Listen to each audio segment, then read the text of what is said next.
No, greetings, my friends. Hey, clobberers all across the universe. Good to see you here, my friends. Those of you that are, and those of you that even aren't. But as long as you're a clobberer, love you, love you. And of course, welcome to Monday Night Mark C. Comics Talk with my wonderful special guest, the extraordinary Purple Valkyrie. What is up, my dear? Wonderful to see Good evening, Clobby. Hey, chat. Good to see you. you. Yeah, we got a big one, a big chat here. I have mine held back to the beginning, so I don't know who else has popped in. So I guess we can say some hellos. But thank you so much for being here. Well, thank you for having me, as always. It is time to talk some comics on a Monday night. It's in honor of our great buddy, the amazing our beloved pal Mark C, whom one day we had actually planned to do something to do a whole show talking about Alan Moore. He wasn't the biggest Alan Moore fan, but he was Mm-hmm. interested in somebody. He liked, actually not entirely true. He does like some of his work. We just didn't agree exactly on all of it, but we had plans to talk a lot about something we both agreed on, but sort of the way Moore had affected the art form as a whole. So we could talk about little things like that, plus the fact we can wish him a very belated happy birthday from Friday. Yes, absolutely. He turned 68 on the 18th. Oh, So happy wow. birthday to him. Happy birthday, Alan. You dude. You'll never know me. You'll never hear this or anything like that. But um, yeah, you are a controversial bloke, but you've written some of the greatest comics ever, and I've certainly loved so much of your work and have been a fan. Oh my goodness, I've been a big time Alan Moore fan since like 1982 or something. So it's almost Mm-hmm. 40 years. I loved his 80s and 90s work. Yeah, absolutely. I agree. And I've got I think a lot of people do as well. We have kind of a love-hate relationship with what he's done. He's done some Yeah. incredible stories. Some of them have been translated into pretty good films, some of them not so much. But it Yes. seems that Moore himself is a really controversial figure that a lot of people like to hate on. He's brought a lot of it upon himself. I'll tell you that. But Mm-hmm. let's say some hellos to some wonderful friends who are here. The great Lord Thoth, who read that said, "Ew, Alan Moore. I don't know what you. Why Thoth? Whatever do you mean?" Good to see you, buddy. Great to have you here, Troy Baselli. All right, my friend. I'm glad to see you. Alan Moore wrote some awesome comics. He's nuts, but very talented. That's a fair assessment. Snorto Poopas is here. What's up, buddy? That's a good bear. Oh, the great Stuart Mitchell is here. What's up, buddy? Never forget Dolly had braces. Absolutely. Just saying. Dolly did have braces. Indeed. We all know it to be a fact. J Man, brother, good to see you. Had a lot of fun hanging out with J Man on his show last night with his great buddies, Sean and Steven and Brendan. And of course, our great buddy Mark D with the C was there with us and reviewing Ghostbusters Afterlife. And Nice. I had a great time with you there, J Man. Even though you kind of ruined the movie for some people. I don't mean spoilering. You just you made people think too much about it. Hello there, Mr. Gas Mask Animations. Good to see you there, buddy. I hope you were doing well. Hope you and all of our good buddy Mark C's family are doing well now. And love out to you and uh, a big happy Thanksgiving coming up to you. Yes, yes. Happy Thanksgiving, guys. Absolutely. The great Eric K is here. Let's see. He is the Bronze Surfer. Sorry, everyone, my chat's too far back. Kalel, buddy, what's up, man? Good to see you, Kalel. The great Chris Persia. Hey, man. Chris Persia is the man. Let's see here. Steve Mitchum, buddy. Thanks for being here, bro. The lovely Sherry. Lovely to see you, my dear. Good evening, Sherry. Good to see you. Absolutely. Always wonderful to see Sherry. JPRPH, John, what's up, buddy? Let's see here.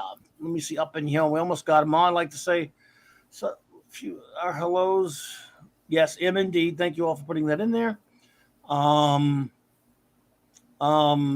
yeah, again, Lord Thoth, that's true. Avon lives. Long live the Legion, brother. Mm-hmm. I think I'm up to speed now. There we go. And yeah, because we're starting an hour earlier, everyone. So maybe some other friends may pop in later. But just If they do, we will say hello to them. That's my fault. Sorry, guys. No, it isn't. No, it isn't. I've done this out before. Believe me, I would have started an hour even earlier than this. I can't. Look, I suck at math. I don't realize how it's that late for you. I always think, it's probably only a few hours. Well, that many? Holy crap. And I forget because, I have never been anywhere. I've never been outside of the States except with going to Mexico doesn't count, does it? Okay, I've never left the continent. I'd say it counts, but that's cool. I've never been to Mexico. Only, if it was in the 70s and I was very young, so that really almost doesn't count. Oh man! But you know what? Mm-hmm. Snort of Poopus the party some wisdom. There are 3 fundamental truths of the universe. Han shot first, yes, and last. He shot only, really. Han shot, yes. Yep. Wesley sucks, and Dolly had braces. That is definitely those are just words to live by. Yeah. Let's see. Oh, Thor says may not be able to make next Monday. I will be away. Okay. For a few Communicado, he's got a secret mission to destroy another Death Star has popped up. And Thoth has intercepted the plans to that Death Star, and he must deal with it. That's cool, bro. We'll do it. We'll talk some Legion, man, because we've been meaning to for a long time. Before we start, I've got to ask, you guys were talking about that Ghostbusters popcorn container. Did you manage to get one? Actually, he did. Hey, hello there, Catman. Good to see you, buddy. Yes, what it was at AMC's theaters only. And yes. I told Mark I would try to go get him one on the opening day, but I told him it's also this is Louisiana. These dipshits aren't going to have it. But he was able to go the next day and snag 2 of them actually. Nice. So he got it. I've seen a couple other of our YouTuber friends out there who managed to snag one. He had to be at an AMC. So yes, it looks really nice. It looks pretty cool. It does look awesome, and I've looked on eBay and they're going for crazy money. So, and you know what? You could probably still walk into some AMCs and still get them. Some of them might still be selling them. He bought. I think he picked up a couple of them. So I'm just glad he got it. I can't afford stuff like that, but I was definitely going to grab it for him if I could find it. And send it to him. But I was glad he was able to get it because I had that suspicion that, and it wasn't like it's one thing if they sell out, but it was a ghost town at the AMC's theaters this past week when I went to see. In fact, I was so annoyed with what a ghost town it was. I was like, it almost feels eerie here, and they don't even know anything about this promotion. So screw them. I went to a different theater and just watched it and got it over with. The theatre I was in was very quiet as well, but it was kind of like a matinee on a Sunday, so it's to be expected, I guess. Yes, I mean I saw it at a 5 p.m. feature on opening day, and it was kind of maybe 12 people or more, not much more than 12, 15 people, which is the way I like to see a movie with not many people in the theater, to be honest. And yes, I like the theatre that is kind of excited. I think the last film that I saw where everybody was excited and the theatre was packed was the Infinity War Marvel. Yes, and that's the last time I probably walked away from a movie happy. Until now, I did walk away from this one with some happiness. I have some issues with it, but I enjoyed it. What did you think? I really enjoyed it. I thought it was a fun film, not perfect film, but it did exactly what I hoped it would do, and I really, really glad that they did. I thought the cast was great. I thought the music was excellent, and I thought it was respectful to what came before it. Couldn't ask for anything more. That is pretty much my takeaway on it. And you know what? I've decided, and I was kind of mentioning this to J-Man a little bit, and then with Mark and I went on his show last night. I think I decided to disqualify myself from having a critical rating of this film because sure I have the first 3 quarters I could make some legitimate both praise and criticism, but I was definitely still having a very good time, and when we got to without spoiling anything, when we got to the quote unquote the last act. I started getting a little annoyed because I was thinking we're not going to get what I want. And I think I'm going to, because I wasn't sure. Yes, I know about the toys. I know, but I didn't know what was going to happen in the story. And I was thinking, this is a cheat. I don't think I'm going to, and I did end up getting what I want, so much so that my emotions were taken away. And it manipulated me, and it really got to me. And so I have no, I don't have any, I really don't have any capability for rational thought with that. Once we see what, I don't have to tell you what we get to see. Yes, once you get to the final act, right? Absolutely. Your last 20 some odd minutes or so, including the end. I'm not capable of anything. Remember when in the first film when Egon says, "Sorry, Venkman, I'm terrified beyond the capacity for rational thought." I was emotional beyond the capacity for rational thought, and I walked out happy, and because that's how much the original film means to me. And I got what I wanted, and I kind of like what Gary with Nerdrotic, big fan of Gary. I kind of like what he said. He said it's sort of like an epilogue. Yes, and that's what it is. It wasn't intended to be a sequel. It's not very reminiscent of the first film in terms of it's not structured that way. It's not like it that much. But and again, and J-Man, you made some good points, and they don't really hit home because of that emotionalism. Plus, comparing it to filth like The Force Awakens is where you lose me, though. You make a good case, but it is so nothing like The Force Awakens. It's not even. I mean, you could bring that movie up all you want. There is nothing comparable about the two movies. One is a disrespectful, horrible piece of trash that destroys completely everything in its path, and then continues the job with Last Jedi. The other is certainly you could say a flawed but earnest attempt to honor what went before. They just made some mistakes and some critical. J-Man and Sean made some amazing criticisms that I agreed with. The pacing was a little bit off, I found, but I really liked the cast, especially the young lady that played Phoebe.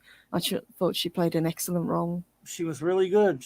I loved her. And I actually really agree with a lot of the criticisms that J-Man and Sean made and that Steven made. And they don't, although there were a couple that when Mark and I started talking about them later that didn't hold up for me. We'll talk about that again another time, J-Man, because we're not really doing anything spoiler here tonight. But nevertheless, they made some great cases. And hello there, Captain James T. Skywalker. They made some great case, but it just doesn't. It just bounced off because I got what I wanted. I don't care about any more movies. I don't even care. I don't hope they don't make any more. But if they do, fine. I'm not all that interested in them. I kind of got what I wanted. It was a respectful and worthy third film to what came before it, and before that I classed the 2009 game. It was actually very good as well. Yes, I've heard that. I have heard that. I really enjoyed it. It did exactly what I hoped it would do. It was a fun film. Yeah, a lot of fun. And so, but again, all that said, it was really amazing, hanging out with J-Man. I mean, those criticisms, they would work on me 99% of the time, except for being silly examples like The Force Awakens. You destroy credibility with that one, though, because it's no comparison.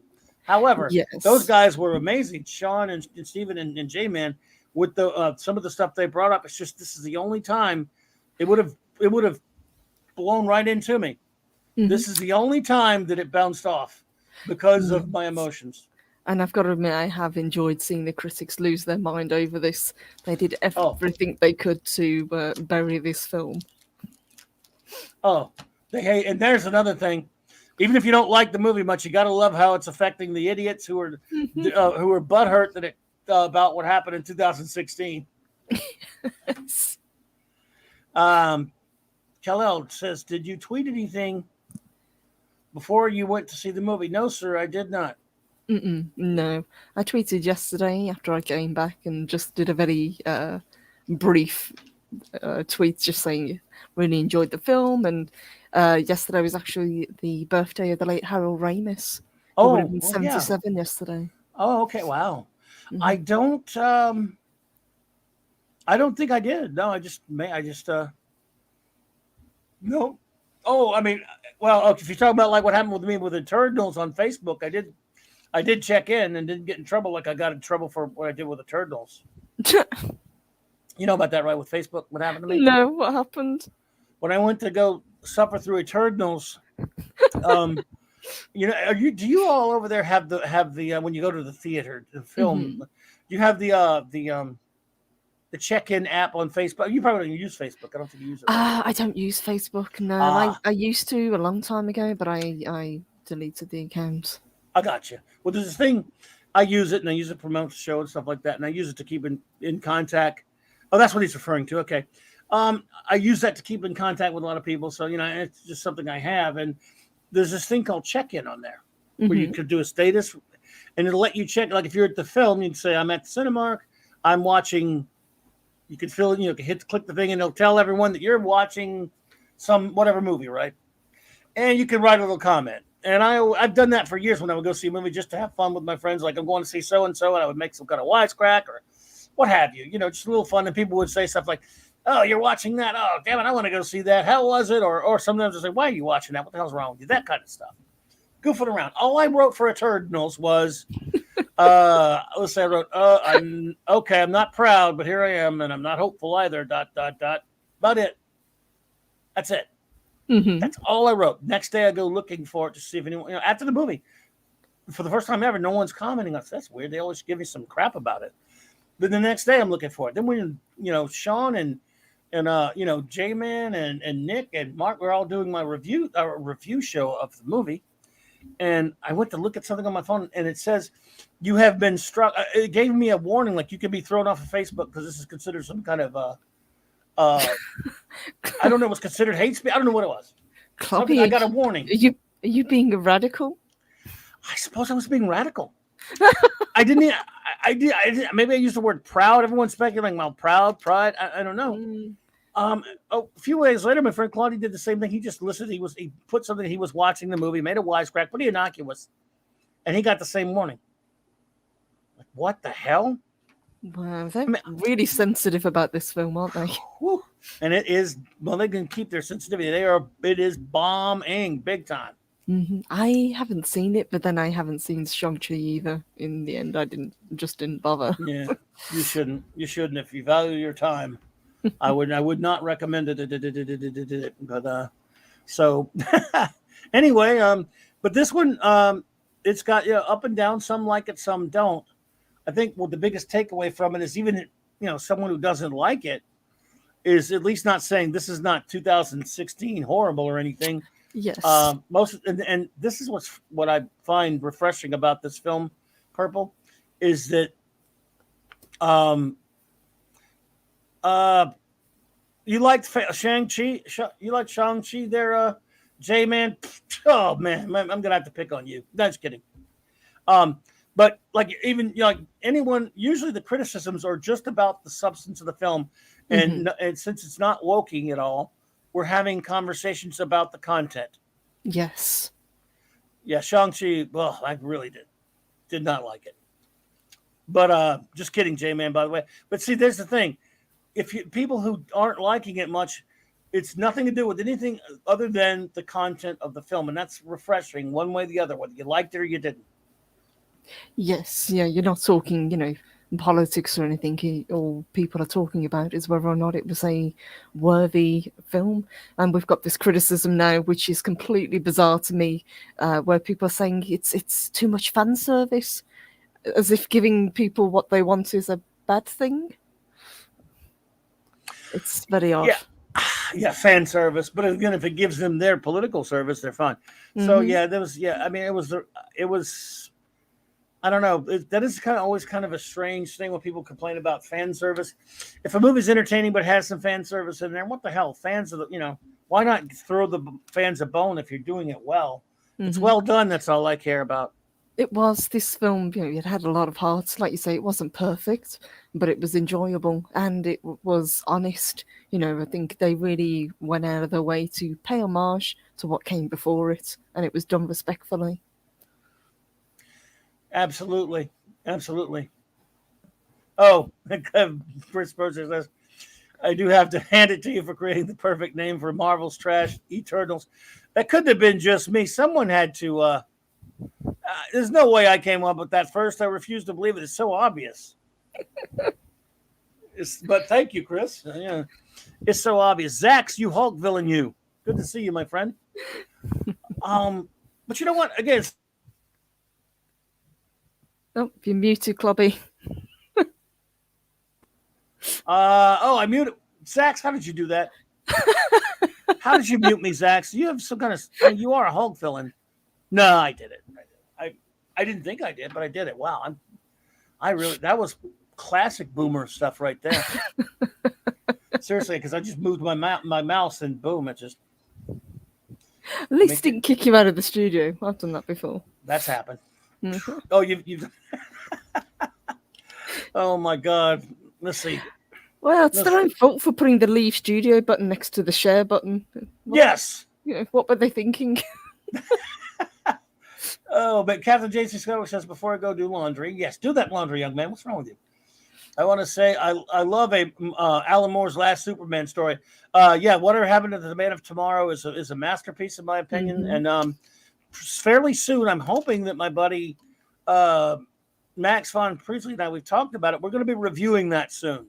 Nice. I'm going to be reviewing a lot of comics soon and a few more ones and stuff. So I guess what I want to know, I guess, Purple, because I know you were the one who suggested. You reminded me of his birthday. Mm-hmm. Hello, Maria, Tea with Ted and Telly. Hello there. Nice hey, Maria. Hey, honey. Absolutely. Great to see you there. What was what is some of the Alan Moore stuff? What was your first exposure to Alan Moore? Let me ask you that. The first thing that I think I read of his was actually V for Vendetta. And it's remained my favorite. I love the story. I think it's a little bit dated now, especially if you read the book, because obviously it's kind of based back on the Thatcher age. Yes, it is. The film I thought was actually really good kind of rendition. It wasn't perfect, but I think they really did a good way of translating it for a more international audience. And I absolutely loved Hugo Weaving as V. I thought he nailed that character. He was really good. Mm-hmm. Really good. I forget the name of who the first choice was. Yes, I forget the name. Yeah, I know he couldn't do it because he couldn't take wearing the costume for so long. Yeah. He got claustrophobic, if I remember correctly. Yes. Yes, and if you'll see, many of you can see, Alan Moore all over the place. I love Alan Moore. There was even a song, I forgot the name of there was a song on MTV back in the 80s, 90s, and I forgot the name of it, but I know at the ending of it, they were showing Alan Moore stuff. It was Alan Moore knows the score. Boom. We were talking in the green room before we started, and we know Alan Moore is a little bit controversial, especially nowadays. But nobody hates Alan Moore more than Alan Moore. So yes, okay. Well, I bet I can make him hate me. But yeah, and here's the thing: there's Captain Cockney Spock, Mira Spock. That is good to see you, buddy. I think perhaps I should do the entire show with my really bad Alan Moore impression. My comic books suck. If you read my comics, you're an imbecile. I don't like my work anymore. Go screw yourself, DC Comics and Marvel Comics. In all comics are for idiots now. I live on Olympus and I'm a snake god. Yes, Alan Moore and his snake god. I remember that. I was never sure if he was genuine like that or whether he was just doing it to mess with people. It's kind of hard to tell because he's so eccentric. Yeah, I don't know either. He has a great sense of humor, that's for sure. Mm-hmm. He's a sicko when it comes to that kind of stuff. And look, let's just be honest. Most of the greatest writers are nuts. Yes. I mean, he looks nuts. So look at that picture. Look at him. I remember, I think, I started with Alan Moore around... Well, I was Eric. You're gonna have to get on me on this one because I'm going to mention it. I was running a comic shop at the time. Here we go. There we go. Not the one I owned. Yeah, but not the one I owned. It was way before I owned one. I was running one, helped start one. This is around 82, and let's see. I started hearing. It's weird though when I think back. I'm trying to remember how the word got out there because, there's no internet or anything obviously, but just started hearing how good Swamp Thing had turned. Mm-hmm. Because there was this. Your Swamp Thing was about 2 inches away from cancellation. It was already bi-monthly. It was brought back in accordance with the Wes Craven film. Yes. And it came out a little bit before that, but it was running around the same time. This is Saga of Swamp Thing, isn't it? From 72. Yeah, exactly. It was a new series that had taken up from the previous one that was started by Lynn Wein and Bernie Wrightson, and it got canceled, then came back, then got canceled again. Then they had a reprint series called Swamp Thing Saga. Then I guess the movie was getting made by Wes Craven, so they bring the series back. Saga of the Swamp Thing, as you mentioned, written by Marty Pasco, and I believe Tom Yates did the art.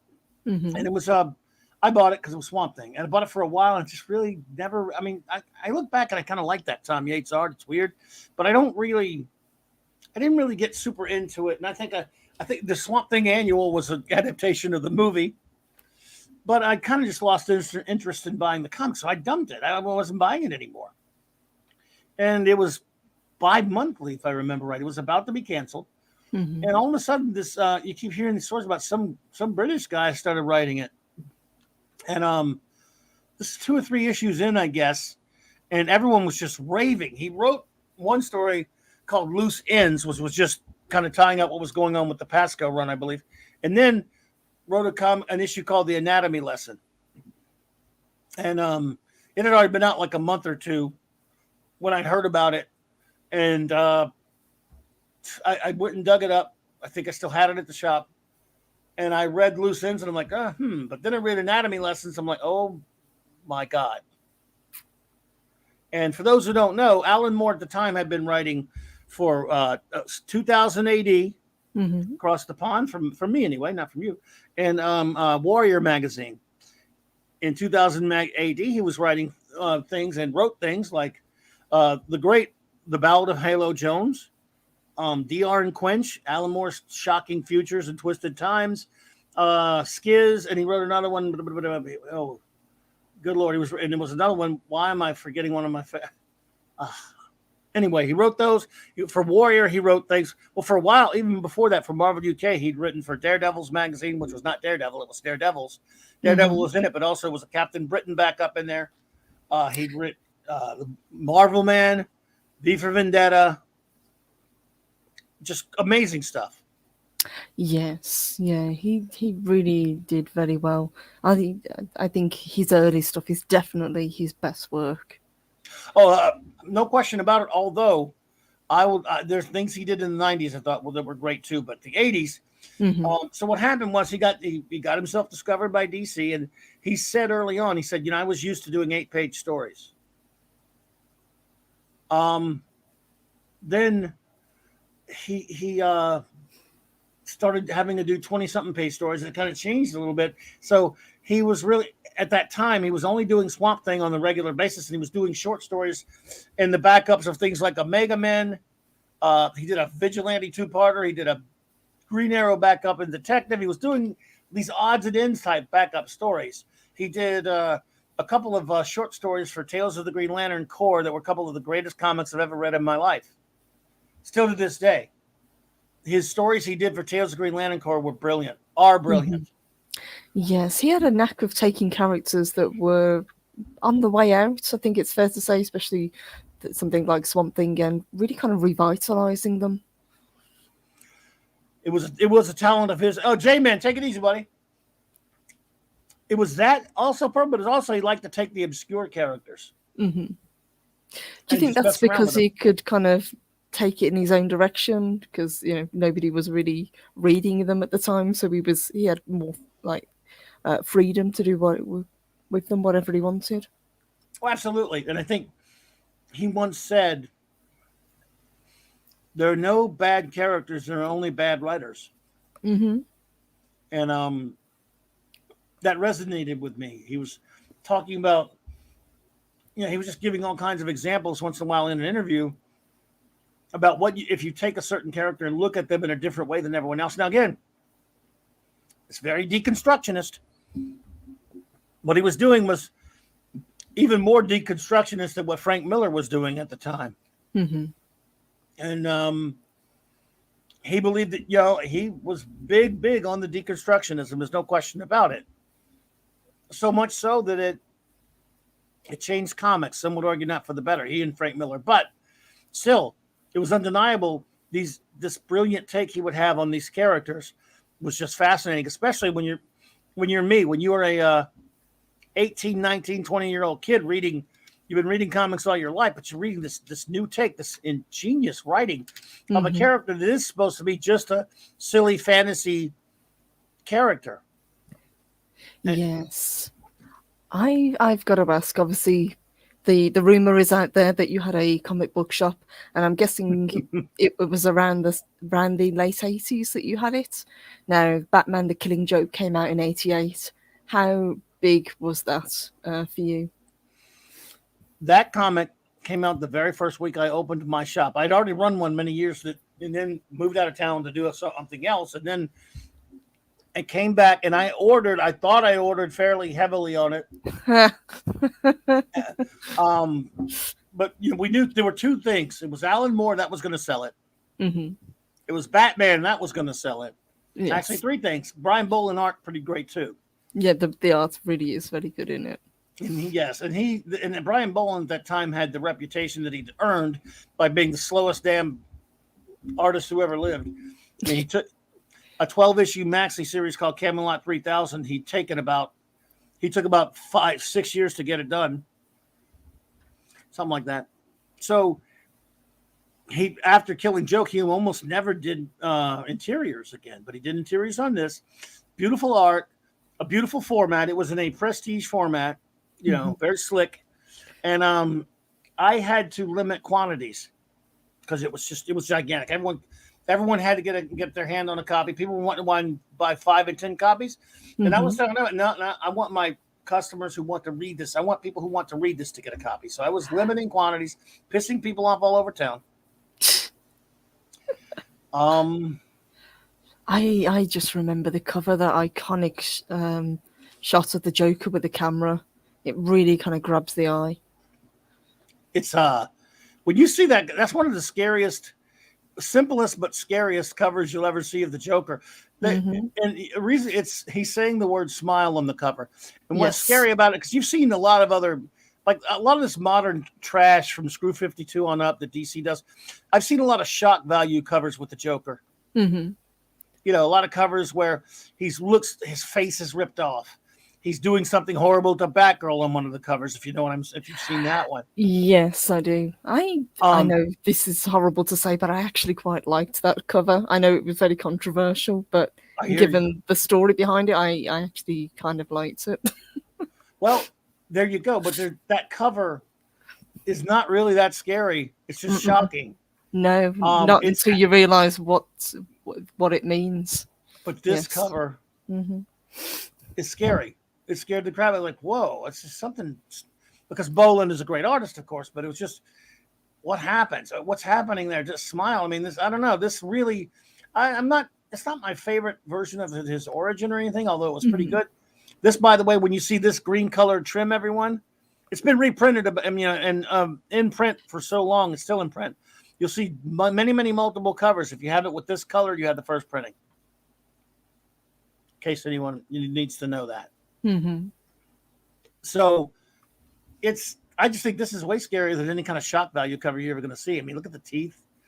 It is, yes. That, and once you read the story, you realize who he's saying smile to and what this actually represents. Yep. And I remember there was a lot of argument going on at the time when this comic came out. I remember like a week or two after this came out, we actually had a small con down here, and they were all small down here because we're nothing, And I got to meet Kirk Allen at that convention, by the way, the very first actor to play Superman. Nice. And Richard Peeney, I'll never forget it. The guy who, I don't know if you're familiar with a comic called ElfQuest. Yeah, I know ElfQuest. Yeah. The guy who made ElfQuest was there, and he and I had like a 2-hour argument about this comic. He didn't like it, and a lot of people didn't like it. And Grant Morrison hates Alan Moore so much. He's been he and Alan Moore have been feuding. You know about the feud between them about this, right? Yeah, I know. Yeah. He's saying Batman killed the Joker. Yes, I was actually going to ask you that. So what do you think of the ending? Do you think he killed him, or do you just think he beat the crap out of him? I think he laughed with him, and he did what Gordon told him to do, brought him in by the book. He didn't kill him. Yeah, I don't think he killed him either. I'm just, Remember Gordon said, by the book. Batman wouldn't break his own rules. They're set in stone. No. And he wouldn't disobey Commissioner Gordon either. Not Batman. So, no, that's just Morrison being a jag-off, which he is. So, what can you do? Look at this. Yeah, James C. Skywalker, that's my point. Not a bad character. What about the Captain Marvel version that splits his body? The android? That's what Alan Moore means. He could probably write a good story with that character. He's taken some really weird, off-the-wall characters, and I believe he could do that. And he definitely did not kill him, Captain Mira Cockney. Yeah, definitely did not kill him. Yes, I don't think he killed him, but I think depending on how deep you dive into this book, you can just read it as it's a Batman story. It's about the his relationship with the Joker. But the deeper you go into it, you can say that they're mirror images of each other, especially in this book. Yeah, and you know what? When a writer and with a comic book, especially different from a movie, because movies have a lot of other hands in the pie and stuff. When a writer writes a comic book and he says he didn't kill him, okay, I'm going to take for example, if Morrison had wrote it, I would take his word over someone projecting. Like, in other words, this is Morrison projecting against Moore. Well, Morrison wrote it. I would say that I would accept Morrison's last word, but he didn't. Moore did. They're both a couple of crazies, but Moore says it because look, Moore would admit it. If Moore doesn't have any high moral values. No. If he thought Batman had killed him, he would have said so. Yes, yeah, he definitely doesn't have any deep love for in particular, and I think in later years he actually did kind of disavowed the story. Yeah, he doesn't like it. He doesn't like it anymore. But also, obviously, with the book, we've got the Joker, who is the narrator, and you really can't trust what he's saying. I think one of the lines in it is, sometimes I remember it one way, sometimes another. If I'm going to have a past, I prefer it to be multiple choice. Yeah, exactly. I like that. It's a great line. And Cockney, I would tell that to Morrison's face anytime. I mean, I got his, Howard Chaykin got in my face, and I almost beat the crap out of him. So I'm not afraid of it. If I'm not afraid of that little weasel, I'm not afraid of little skinny ass Grant Morrison. In fact, I'd like a chance to. Oh, I'm not going to talk about violence. I'm sorry. You give him a piece of your mind, though. Death of the author.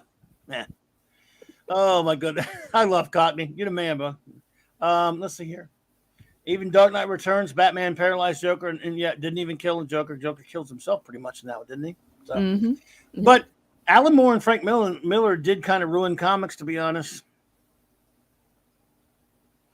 I mean, our dear departed friend Mark C. and I had planned to talk about that very topic one day. We were getting together to try to figure out what we wanted to say about it, because even though I love a lot of Miller's work, not all of it, and I love a lot of Moore's work, but not all of it, what they did, it's not. They just wanted to write good stories. I mean, it's not like it was a sinister plan to turn comics into dark trash. Comics should be dark sometimes and be lighthearted others. They didn't dictate it on purpose, but it happened. Yes, and a lot of people kind of piggybacked off that as well. It wasn't just them. People saw that these stories were getting a lot of traction, that were kind of more broody with the characters, and people sort of ran with that. Yeah, I think. Well, look, isn't it just human nature when something is successful, everyone wants to do it. When Star Wars hits big, what happens? Yes, you get a bunch of science fiction attempts to capture that same thing. When Raiders of the Lost Ark hits big, you see a bunch of that type of film. When any type of movie or anything in pop culture, then it's the same with comics. Whatever catches on big is going to be copied. Yes. Oliver says, you saw the Killing Joke animated movie? Unfortunately, I did, yes. Did Mark Hamill still nailed the voice? Yeah. Look, when they just adapt the story, it's not that bad. That the 15 minutes of that trash at the beginning with Batman and Batgirl was horrific. Yeah, I didn't like that, to be honest. It just felt like padding. Yeah. Yeah, and really vile padding, I thought. D-Bud, good to see you, bro. What do you say? What do you say? Oh, sorry, I'm laying check. This one wasn't supposed to start for 15 more. I'm sorry, buddy. I don't know what happened there. I think it just means we're a little bit early this time instead of the regular time. Okay. That's my fault. Sorry, D-Bud. It's all purple. Everything is Purple's fault. We blame Purple for everything. Blame Purple. Just blame Purple. That's not right. But like I said, everyone knows Killing Joke. Everyone knows Watchmen. Now, again, there was I probably told you before what a freak for Watchmen I am.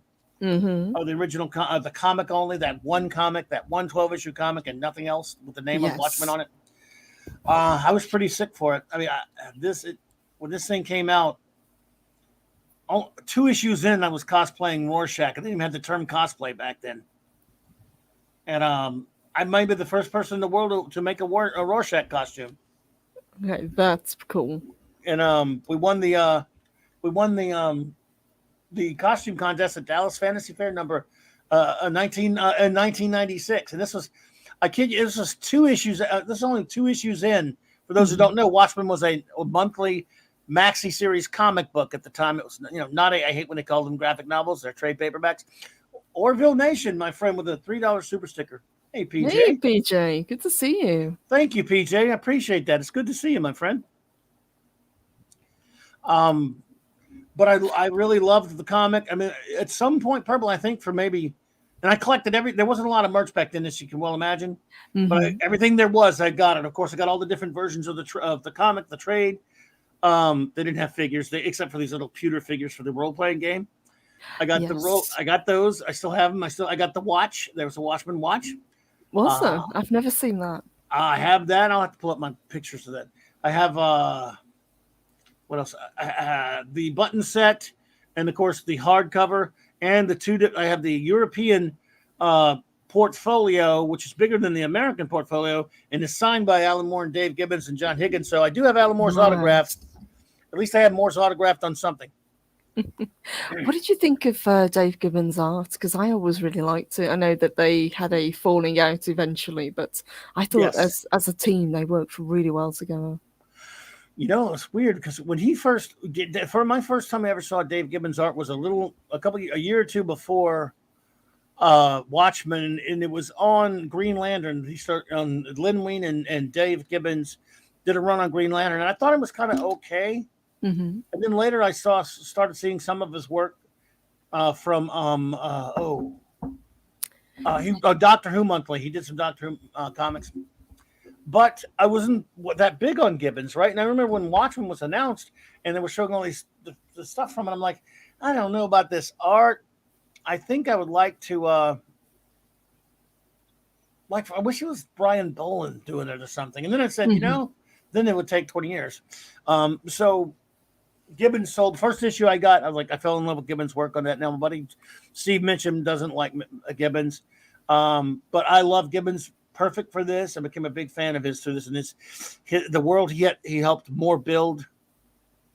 And his storytelling, if you look at his panel and page layout and stuff, it's very Eisner-esque, which it looks like Will Eisner himself set up the panels and everything. I think he and both Moore collaborated a lot on that for the way the structure of the story is. Actually, one of the editors, Joe Orlando, who was a great cartoonist, helped a lot with that sort of thing. The Higgins colors is great. It's just everything blends so beautifully for that comic. Yes, he has a 9-panel grid layout, if I remember correctly, in most of Watchmen. So it's very formulaic and it works really well in telling the story because it's so structured. The whole idea of the watch basically. There's nothing chaotic about it, and it works really well. It's some of the, and just in terms of panel and structure of the page layout and everything like that in Watchmen add to its brilliance. I mean, the story is brilliant, the characters are fantastic, of course, all that stuff. Gibbons' art is as huge a part of it. About a year before it came out, they released this 15, 25 minute, whatever it is, like video to comic shops, a VHS that they sent out to comic shops. I can't say the name, but Uneffable Hello there. I like that name. Unfuckable. There you go. Hello there. Good to Great see name. you. Good to see you. And Alan Moore did create some amazing comics. Mm-hmm. So Moore was being, and Gibbons, and a couple of other people, I think Bissett and Totalman for Swamp Thing, they were all being interviewed about just Alan Moore in general. It was about the phenomenon of Al. This is around 80, 84, 85, 85-ish. This video came out, right? And a friend of mine had, at that time I was not in the business. I was doing something else, but a friend who had a shop got a copy of it and we were watching it. And Moore's talking about various things about comic book writing and about stuff he's doing, and he started showing a few pictures. And he was just talking about why he says Watchmen's going to make all the other grim stuff I've done look like Peter Rabbit. And he says Dave Gibbons and they were talking about the characters, and they were talking about, we wanted to show that these people, weren't walking around with their costumes painted on. They would wrinkle if they go through a building or something. Then, it would rip. I mean, their costumes were like normal clothing. Yes, it was very grounded in reality, which was unusual for a superhero comic. Right, and it was supposed to be. And I like when Moore's talking about Dr. Manhattan. He says we were trying to think about different, ways to like Dr. Manhattan and all this. Says, finally, just like he just walks around naked because he doesn't care. We just sort of dispense with the costume because he says, "I know if I was Superman, no one would tell me not to walk around naked."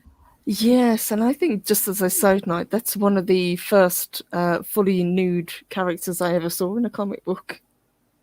Yes, and the thing about that is, and by the way, Cockney, I stand by your right to say that Prometheus is his best work. I would put it in his top 100 for sure.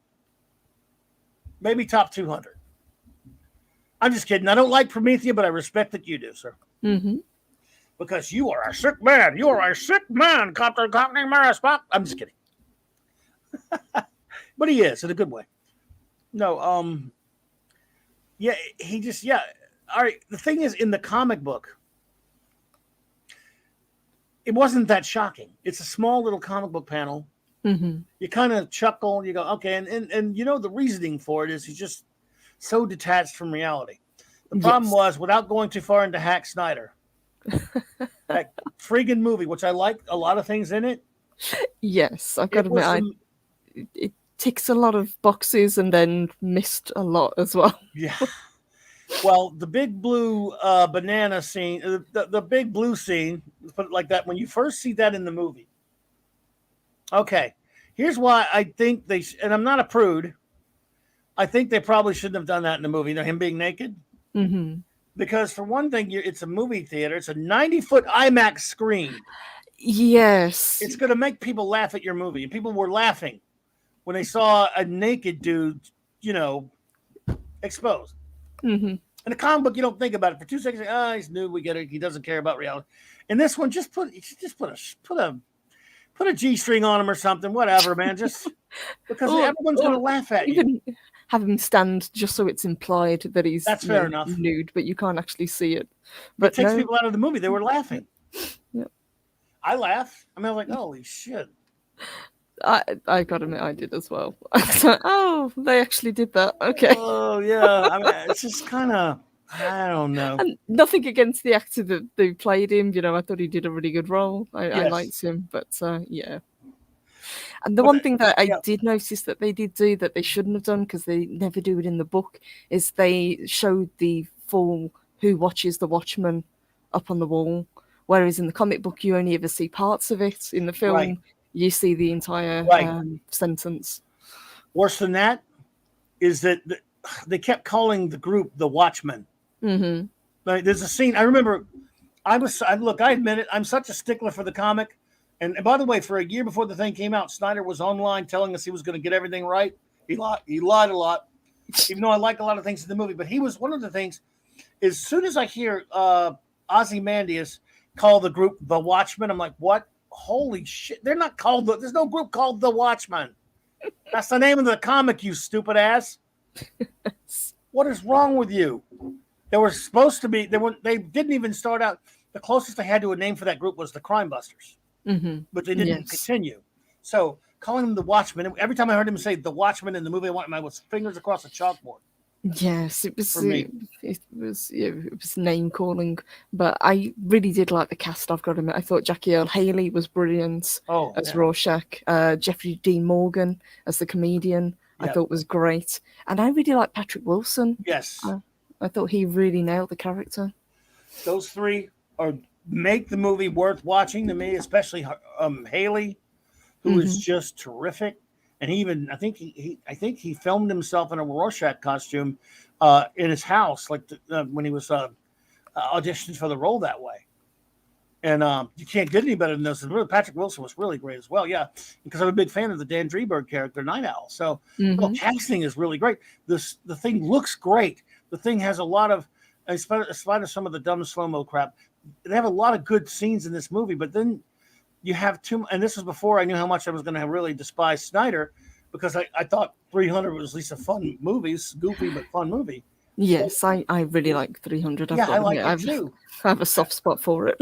I like it too, but this thing, he missed the whole point. He added a bunch of silly, gross out scenes for one thing, but he also added a bunch of campy stuff. For example, the whole point of Watchmen was that Moore had grounded them into this real universe. In other words, other than this fantastical character of Dr. Manhattan, who was this all-powerful character, granted, everybody else just were normal people, and they didn't look like superheroes.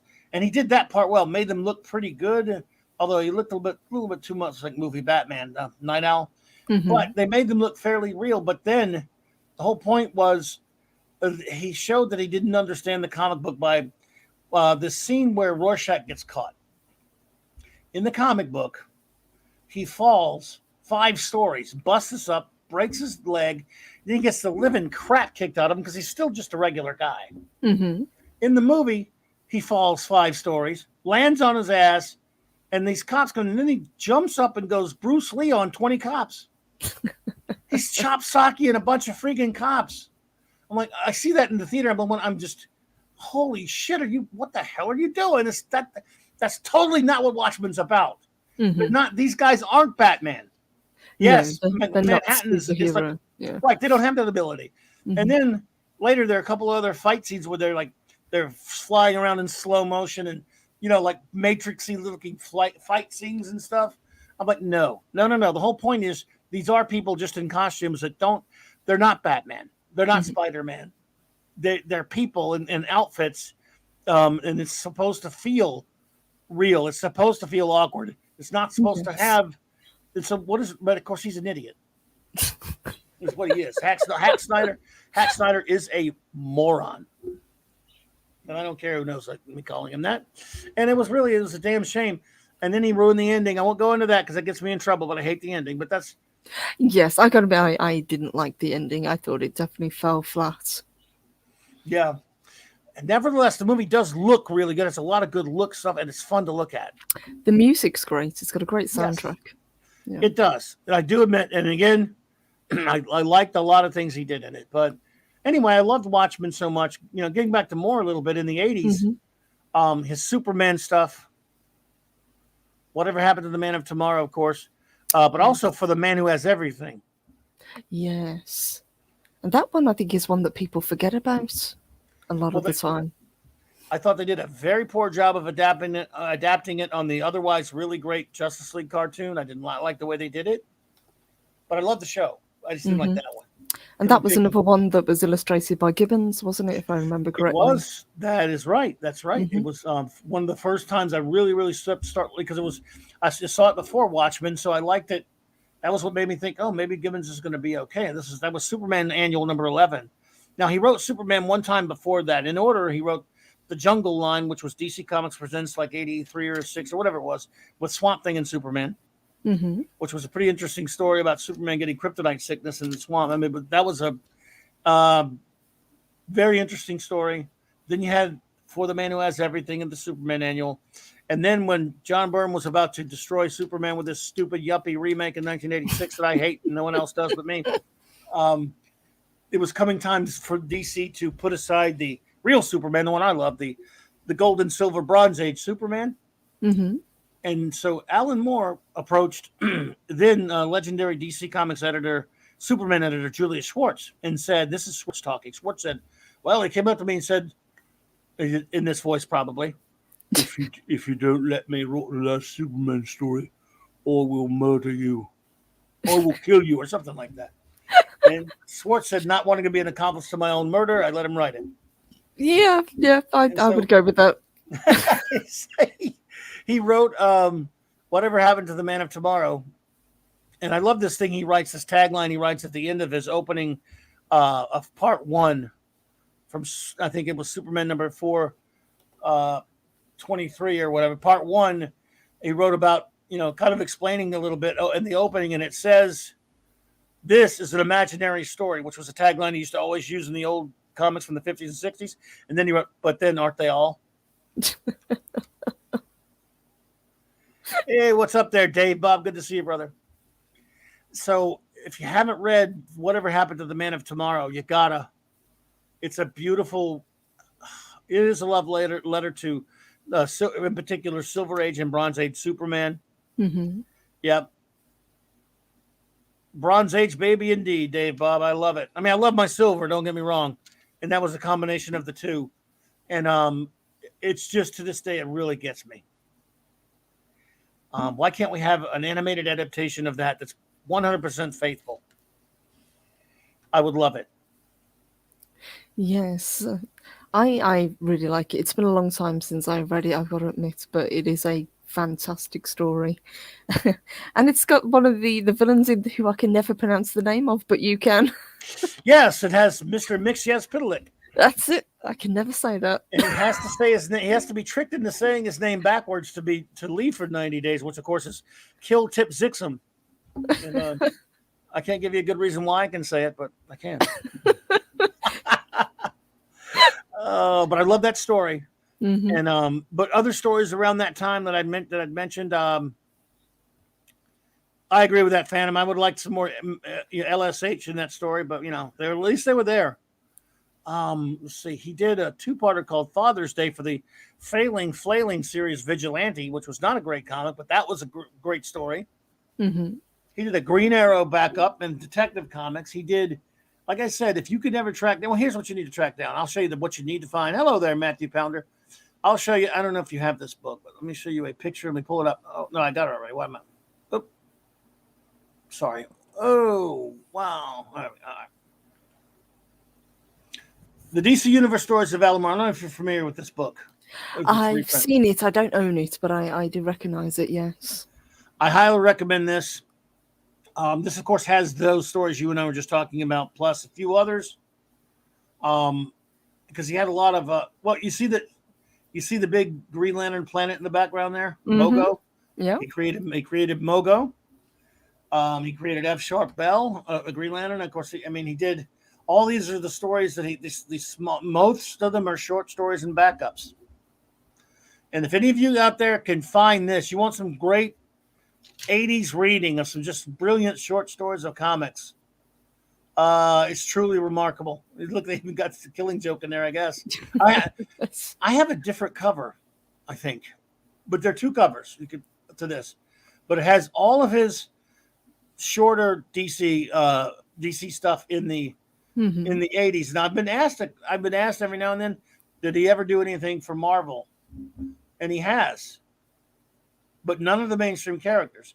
He was he wrote Captain Britain for a while for Daredevils, which was a UK comic.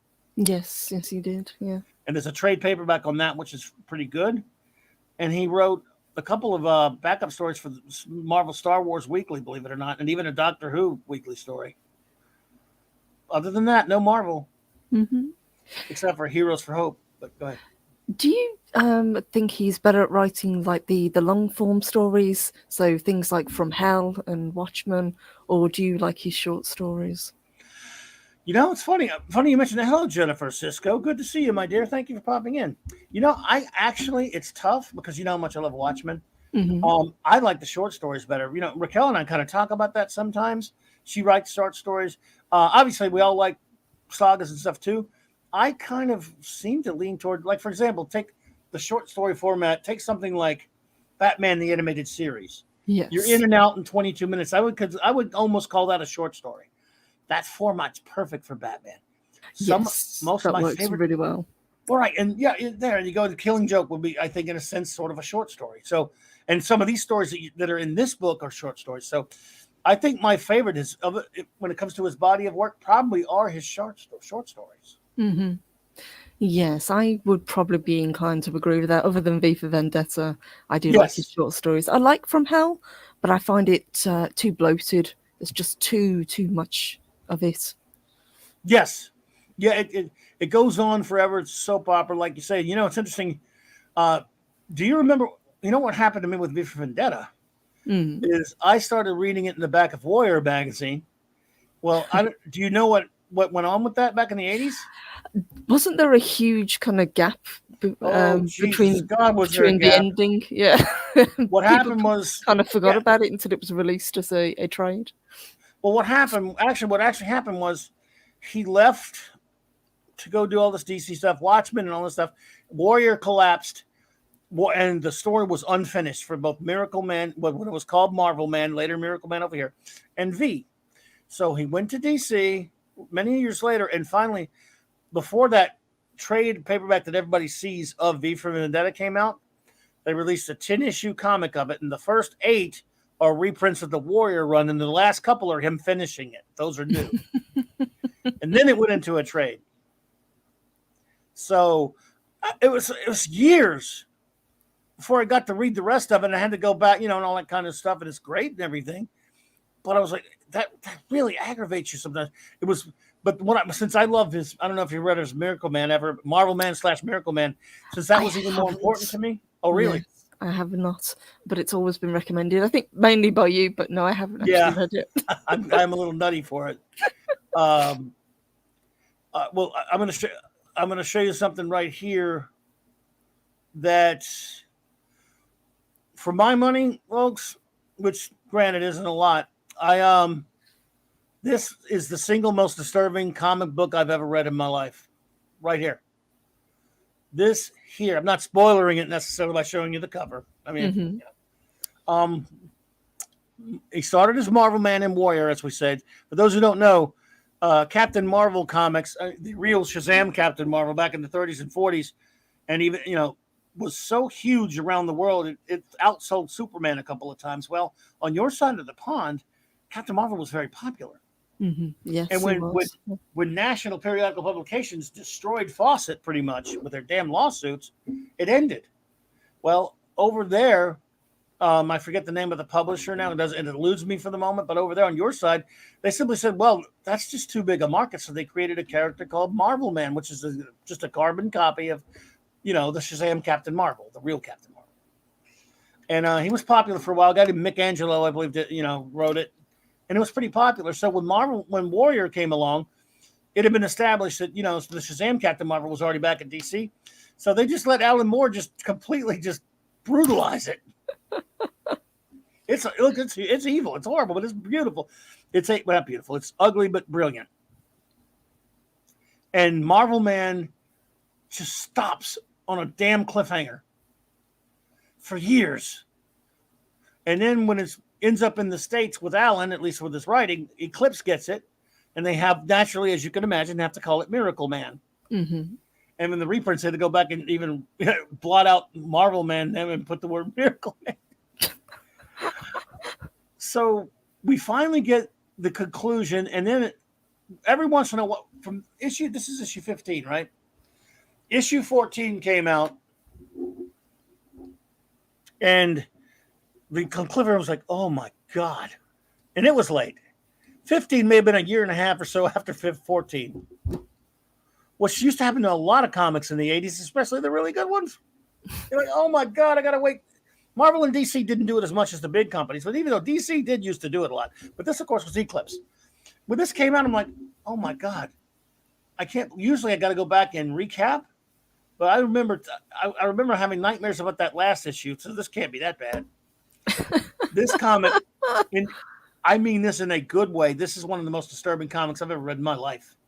It is absolutely frightening to this day. Now, obviously, this is 1988-ish, whatever in there. So obviously, there've been lots of gross and all these. You think, oh, come on now, 30, 40 years later, we've seen it all. Well, back then we hadn't seen it all. I mean, we'd seen his Swamp Thing, which was pretty brutal. We'd seen his Watchmen. We'd seen dark stuff. This son of a bitch right here. And by the way, I think it's a masterpiece. It's a great comic, but it is absolutely. I had my shot at the time, and when I read it that day, I got it, and I forced out. Look, I got to talk about this. So you're all going to read this right now, all my friends, and it was, man. So was this one of the comics that you had to be very careful who you sold it to? Oh yeah, I did not put it on the shelf. Mm-hmm. Now Matthew Pounder, yeah, the childbirth issue was pretty messed up, but this one, well, I guess you probably read this one too. So, yes, that's true, causing people trauma and emotional damage. No, this was Alan Moore's fault. So it's pretty, and again, without saying anything, because if any of you ever get a chance to read, well, Miracle Man, Neil Gaiman took over after issue 16, and I never even bothered to read it that much. Mm-hmm. He owns it now, you know. Does he? And when he took it to Marvel, since Moore doesn't want anything to do with it, back around, I don't know, 10, 11 years ago, whatever it is, and Marvel started reprinting Miracle Man. It's, you know who wrote it? It's the Alan Moore stuff, but it says the original author. No. Who was the original author? It says the original author, meaning Alan Moore. He wouldn't let his name be. I see. I see what you mean. Yes. Yes. So he wouldn't let his name be put on the comic books or the reprints. I tell you what, my name of Marvel Comics, to hell with them. Screw them, those bloody bastards. I hate Marvel. Of course, I hate DC. Never known anybody like Alan Moore want his name taken off his own work. I mean, Harlan Ellison used to do it, but then, yeah. So, now that you mention it, aside from Ellison, who used to put a fake name when he hated it, like when he wrote a script that got screwed up for TV or something, mm-hmm. he put the name Cordwainer Bird on it. Yep, no kid. And Moore just said, "Take more name off of this crap." Yes, because I remember just going back to Watchmen. It was Dave Gibbons' Watchmen. Yep, pretty much. Now, I haven't seen any of the later printings in the store. I wonder if Moore's name is even on those now. Neil Gaiman had a photo of him and Alan Moore together. Yeah, I think Gaiman and Moore are friendly. It's Moore and Morrison that hate each other. Mm-hmm. Hate each other. So, and now, have you ever seen this comic? No, actually, I don't recognize that. This was for 2080. This is a Titans book album that came. This was a comic that a strip Moore did in 2080, about the early 80s. DR and Quench, and this, of course, is the compilation called "Their Totally Awesome Guide to Life."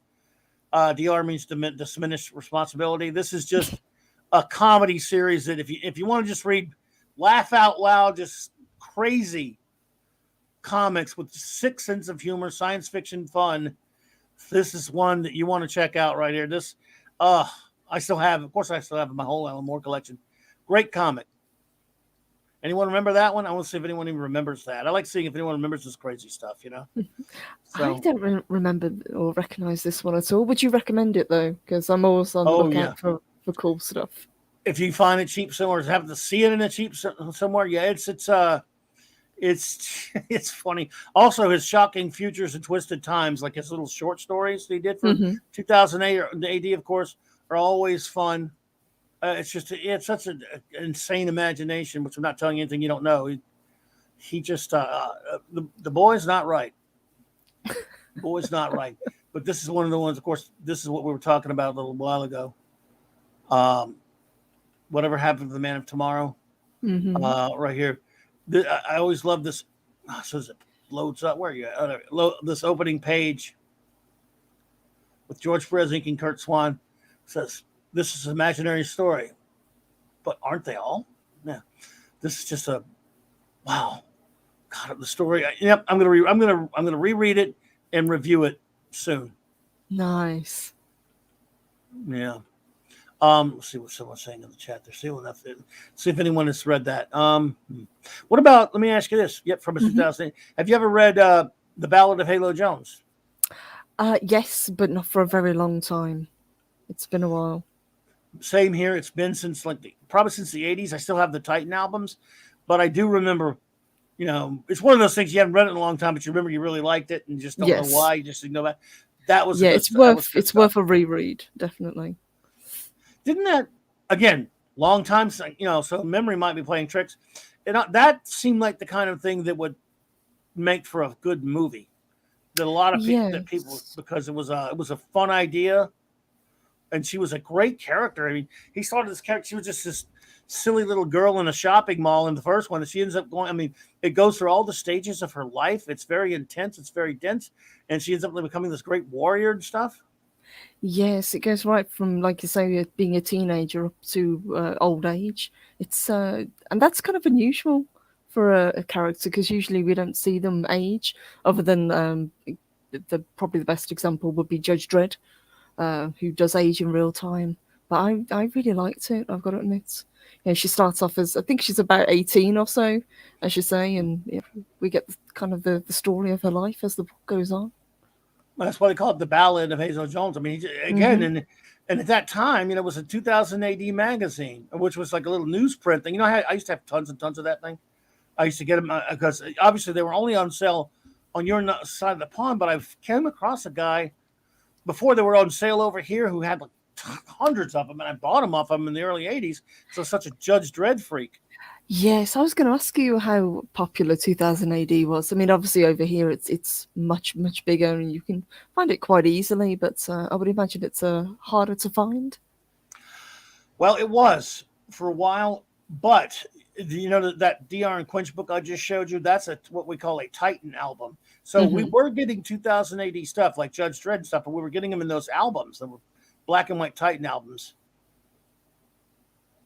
And this is number 10, the final and the end of the regular comic series of V for Vendetta. So that we were able to get those. For example, I not only liked the Judge Dredd stuff, I liked Robo Hunter, I liked Nemesis, the Warlock, which was really good. I liked Rogue Trooper, ABC Warriors. I still have a ton of those old 2080 albums, which were coming out in the early 80s. We started getting those over here. So that's how 2080 became popular over here. That's how Judge Dredd became popular over here. And believe it or not, Moore never wrote Judge Dredd. No, he didn't. No. You'd think he would have, but I don't know. I would have given him Judge Dredd. I would have liked to have seen what he would have done with it. I think, I mean, Judge Dredd is quite kind of gritty anyway, so I would have always imagined it would have been in his wheelhouse. Something he could have got in his teeth. But yeah, he never got a shot at it. There are a lot of characters he never got his hands on, but a lot of them that he did though too, and it's just I don't know, amazing stuff. Here's what is this? Is freaky right here.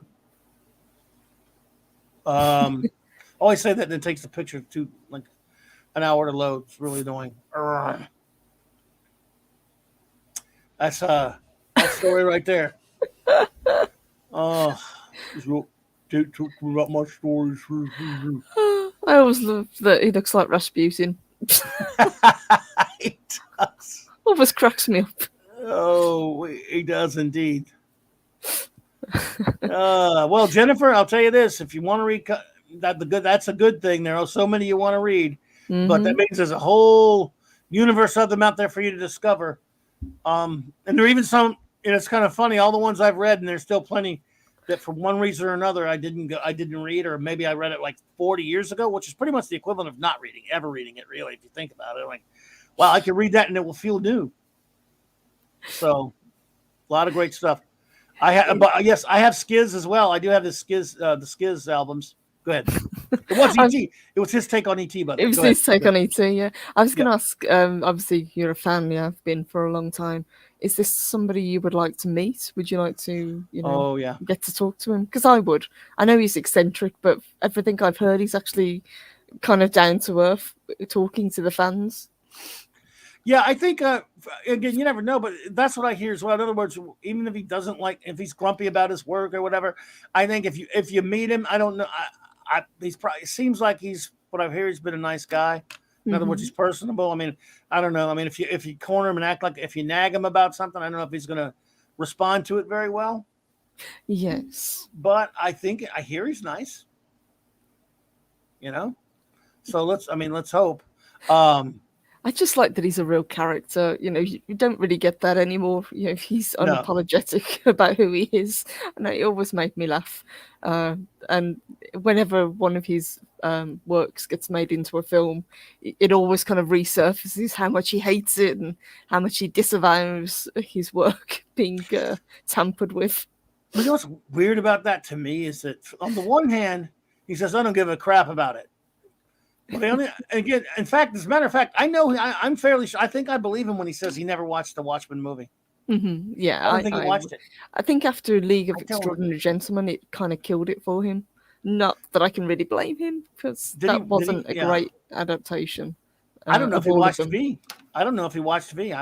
Would not be surprised if he didn't watch V. No, he's never watched V. See, there you go. There you go. And again, like you say, it's kind of hard to blame him. Yes, but I've never known anybody say that they don't care about something as hard as Moore does. Yeah, that's right. Like, do you really, or are you just pissed? I know he's made some silly comments as well about how superhero films are dumbing down the culture. This is a guy that's basically spent his entire life writing superhero stories. So I don't really think he believes it. I think it's just it's a bit of an axe. Some of the things he says, I think. I think some of. I mean, yeah. There's the thing. It's a bit extreme. Maybe one thing, he's just saying they suck, because a lot of them suck. Or if he just doesn't like them, and see, that's the thing that kind of aggravates me with that kind of stuff. For example, if your take is simply, I just don't like them. I think they're not very good. Maybe they should make other things. But he's got to come out and say that there's something wrong with you if you don't. If you like those movies, if you watch them and stuff. So. Yes, I think he did an interview. I think it was a little while ago, where he was talking about how superhero movies have blighted culture and why he wants nothing to do with comics anymore. Yes, he did. Yeah. It's like, come on. I mean, look, just if you think they suck, I mean, fine, but Jesus, man, you can go a little overboard with that kind of stuff. That's all I'm saying. That's all I'm saying. And this was around the same time that he was trying to do his original project, the show, which I thought was hilarious. Right, which is out. Yes. Yes. But become much more movie. Hello there, Marshall Lewis. Good to see you. So yeah, he's just a grumpy grump. I mean, I don't know. I've heard before he started trashing Watchmen or saying he doesn't care about it. Once in a while, he would say in an interview, like, well, even though I don't want anything to do with it anymore, it's not like it's not still my baby or anything, and I would like to see it done, and I don't want people messing with it. I just think maybe it's something along the lines of he doesn't really want anyone making money off of it. I mean, he wants to, and he did get kind of screwed over by DC about it. There's no question about that. I don't know.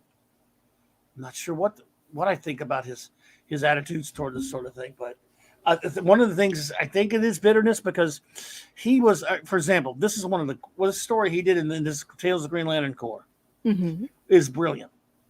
It's just one of his. I mean, and he did another one that was great too. This is the one where Jeff Johns took it and built on it for what he did with this Green Lantern stuff in the 2000s. He took an Alan Moore story, and he's the one. I mean, that's how we have Atrocitus. That's how we have all the different colors of the Green Lantern Green Corps. And all the stuff, all the mythos that is built, that the Green Lantern Corps is built on now, that Johns really started building in the 2000s, starts with an Alan Moore short story. Well, Alan Moore has actually criticized it and made fun of that, and has kind of disdained it.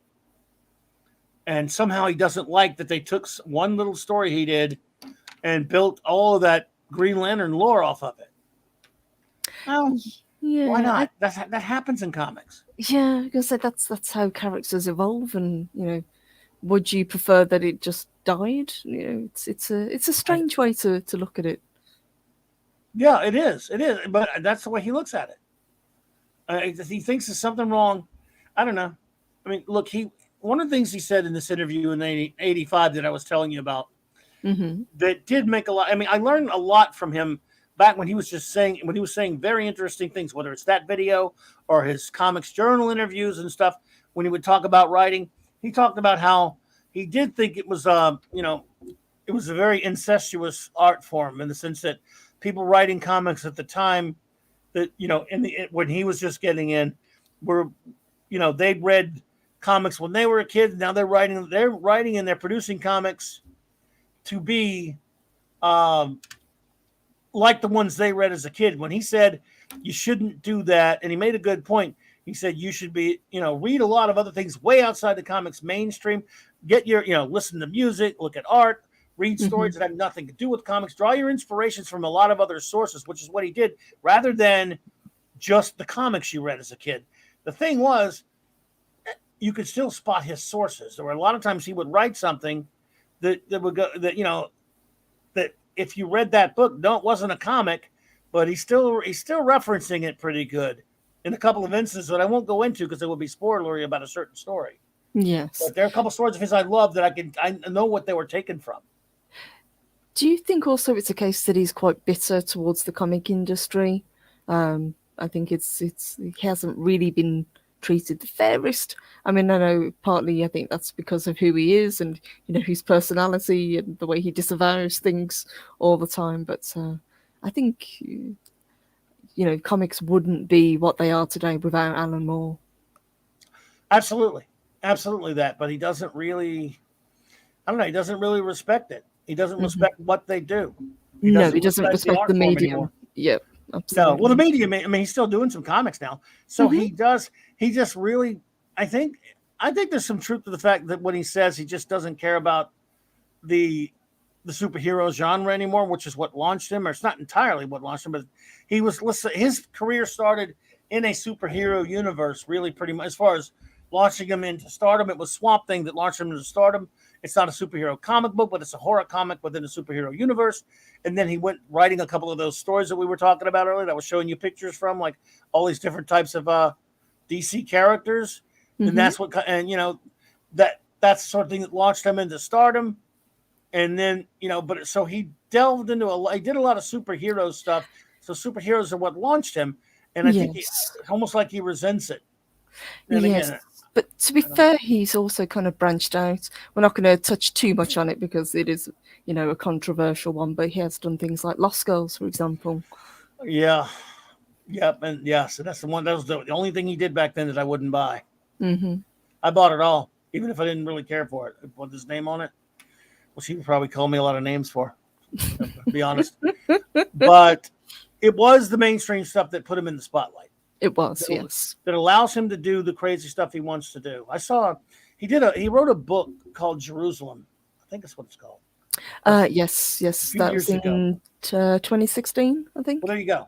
I saw there's a YouTuber whom I watch sometimes. I saw her review the book. By her review, which was she actually loved it and hated it at the same time. It was a weird review.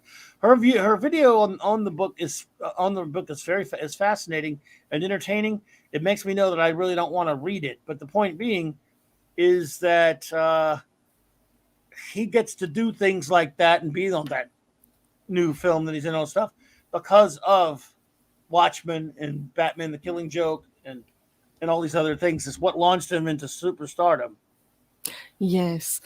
Jerusalem's a weird one as well because it's set completely in his hometown of Northampton, and anyone who knows Northampton knows that it's not the greatest of places, but I just love that he's used this as setting for his book. He just does not care. No, that's the one thing I love about him. He's a maverick. He does not care. He doesn't care who knows it either. But one of the things that differentiates him from Moore, because here's a couple other things, like there's that look how violent and crazy this story is that he did during the comic of Vigilante, which at the time was Marvel. I mean, DC launched this as basically their version of the Punisher. It was a direct sales comic shops only comic, and it wasn't really all that good. It wasn't a very compelling comic. But then they let him write 2 issues, and look, special issue by Alan Moore. And Jim Bakey was a 2000 AD artist. And it was a it's a good story. It's like, does it really belong in a mainstream? Well, it was in comic shops only, so that's fine. But it's, it's crazy, some of the stuff. And, but when he did Swamp Thing, did you ever read this issue? Jesus, this is one of the scariest comics I've ever read right here. Oh, I love that cover. Oh, it's just, this issue right here is brutal. And I wonder, does he ever look at any of this stuff, and does he care about it? Does he remember it fondly? Does he hate it? I don't know. I think it's because he's almost this larger than life kind of character himself. It's very hard to tell, which is the real Alan Moore. How much of it is just him playing this character, playing this grumpy old guy that doesn't like his work anymore, that's disavowed everything. But as you say, he has done some incredible work, and it's stuff that you would think he would be proud of. Yeah, and maybe on some level he is, or maybe on some level, look, it's quite possible that he's decided that he really doesn't care about that stuff anymore. Mm-hmm. It's not his cup of tea anymore, and he looks back on it.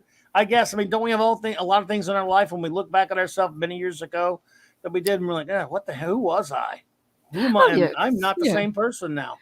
Everybody changes, but I still think a little bit is, I think he's a showman at heart as well.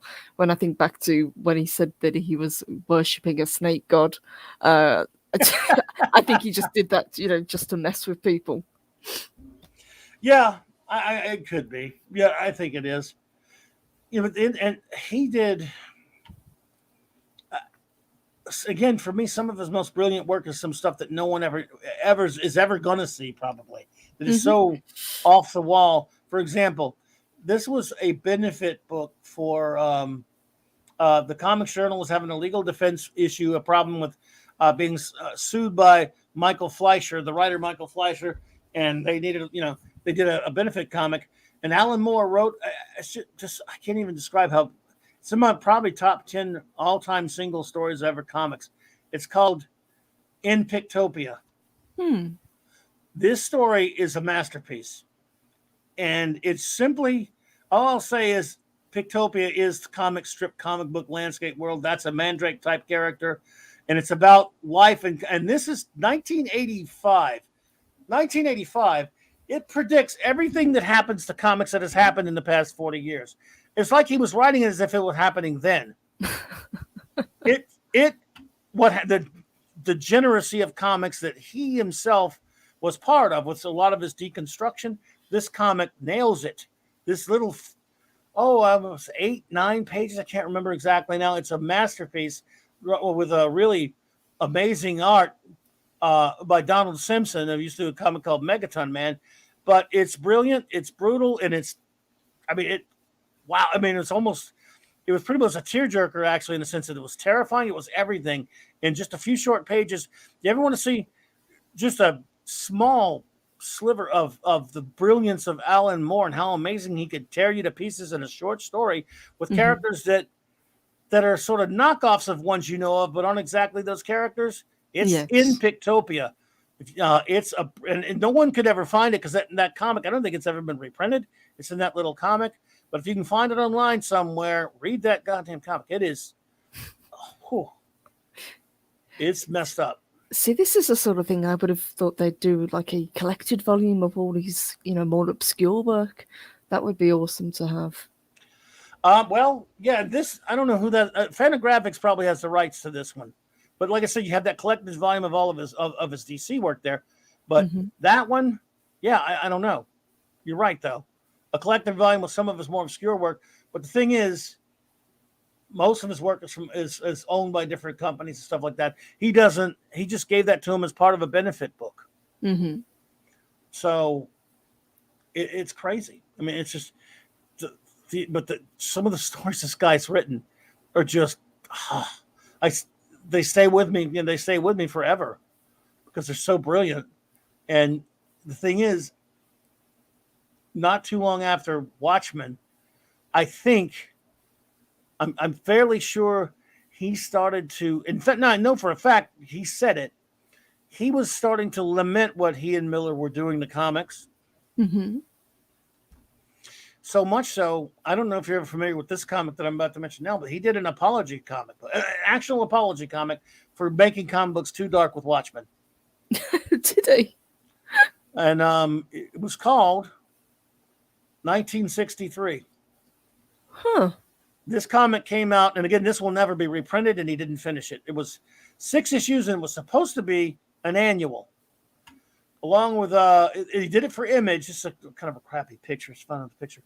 And it's called 1963. And as you can see, there's a Fantastic Four looking group in the first issue, kind of a Spider-Man type of a character. It recaptures the early days of Marvel. And it's got a lot of brilliant satirical, like letters pages and phony ads in it that are hilarious. And he and I think Steve Bissett, John Toleman, I believe, and Rick Veitch and a bunch of guys. Yeah, I knew you liked this one, D, but I love it. And you could only get the original issues. It is a fun. This is probably the very first retro superhero throwback comic, especially one that used archetypes of older Silver Age characters. It's a love letter to the Silver Age. And when Moore was being interviewed in interviews about this thing, he said, "We just gotten too dark with comics. I mean, we grew up reading these things and loving them. I mean, he grew up like the rest of us reading Kirby and reading Ditko. He loved Ditko. He's a Ditko freak." Yeah, and like Matthew said, that he idolizes Ditko. He loves Ditko work, and yet obviously he doesn't agree with the thing the guy believes. But he loves old Marvel. He even loves old Silver Age comics. So he did this as kind of, and it almost sounded like he was calling it an apology for making comics too dark. He didn't think. He said, "Yes, I wanted to do the deconstruction with Watchmen." He didn't think every comic had to be dark and deconstructive. But what he didn't understand, maybe he was naive at the time, maybe he didn't know, that when you do something popular, it doesn't matter whether it's the right thing to do or not. It's going to be emulated into the ground, and it's going to create trends, whether you like the trends or not. Yes. And I think even in that interview that we were talking about earlier, he was asked, do you feel responsible for how comics have changed? And he said, it's largely my work that attracted an adult audience. It was the way that it was commercialized by the comics industry. There were tons of headlines saying that comics had grown up, in quotations, but other than a couple of particular individual comics, they really hadn't. And then he goes on to talk about, as you say, comics became a lot darker. They weren't fun anymore. Yep, that's exactly what he was talking about, exactly what he meant, and that's exactly why he did 1963. And not just that, by the way. Remember, one of the first comics he ever did before he broke into regular comics was a little strip called Maxwell the Magic Cat. I have all these albums. And he didn't even put his name on it. He put the name Jill DeRay, which was like a famous murderer or something. And this is sick stuff. He went for doing that makes sense. Yeah. I don't know if you're familiar with this one, but it's a weirdo one. But he was a messed up dude, but in a fun way. And then when you transition from his 80s stuff into the 90s, oh yeah, Matthew, in 1963, the way he makes fun of Stanley is fantastic. It's beautiful. I knew you'd like that. He called him Affable Al. Oh man, he's brutal to Stanley in this comic. But yes, the fake editorials. I'm glad I'm not the only one that remembers that. Matthew and Deepa remember 1963. I love it. Every now and then I pull up my issues of it. And by the way, it was supposed to be like part 7 was going to be in a 1963 annual, and it was going to combine the Image characters of the time with those old throwback characters. And it's never going to happen ever. And about a year or two after that, I remember seeing some of the, was it Jim Valentino and some of the other guys at Image, and I asked them, when are we going to get that? Never. They blamed Alan. He blamed them. Rick Veitch blamed Alan.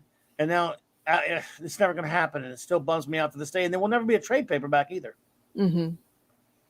All you got to, and when that was coming out, I remember showing this to a guy comes into the shop I was running for a friend of mine, and this is early 90s, 1993. And he's an Alan Moore fan. We were talking about Alan Moore, different stuff. And I showed him the first issue of this, and he said they didn't have it over. He just moved from Sydney, Australia to New Orleans. Cool. And he said, I showed it to him, and he loved it. And he said he went and he sent a whole bunch of them, and he had I forgot how he did it. He had somebody send a bunch of them over there to the comic shop that he used to go to because they weren't getting it. He said, you just go. I forgot they said something like, you go to Australia up to 1963, mate. They love it. They want me to say thank you. I said, are you kidding me? Cool. Nice fellow, though. Became friends. Nice. But after that, he did some kind of standard stuff for Image. It was still a cut above their usual crap. Yeah, it bugs me, man. It makes me sick. We're never getting 1963 annual.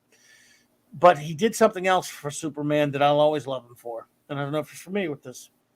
You know how much I love Superman, and you know how much we're never going to get the one I love back. Mm-hmm. Oh, yeah. So we got Supreme. Are you familiar with this book? I do know Supreme, yes. He took this character. This is about 10, 11 years after John Byrne had turned him into Super Yuppie that I hate. I get a lot of flack, Art. I'm sorry, but I get a lot of flack. And he took him, and this was a character, nothing, lousy, dummy, terrible Superman ripoff by Rob Liefeld, who sucks and can't draw feet. Yes, I remember the block face. What's that about? Yeah, I don't know. It's terrible. I mean, this cover's not very good either, but I mean, still, yeah, let me use a better cover. Yeah.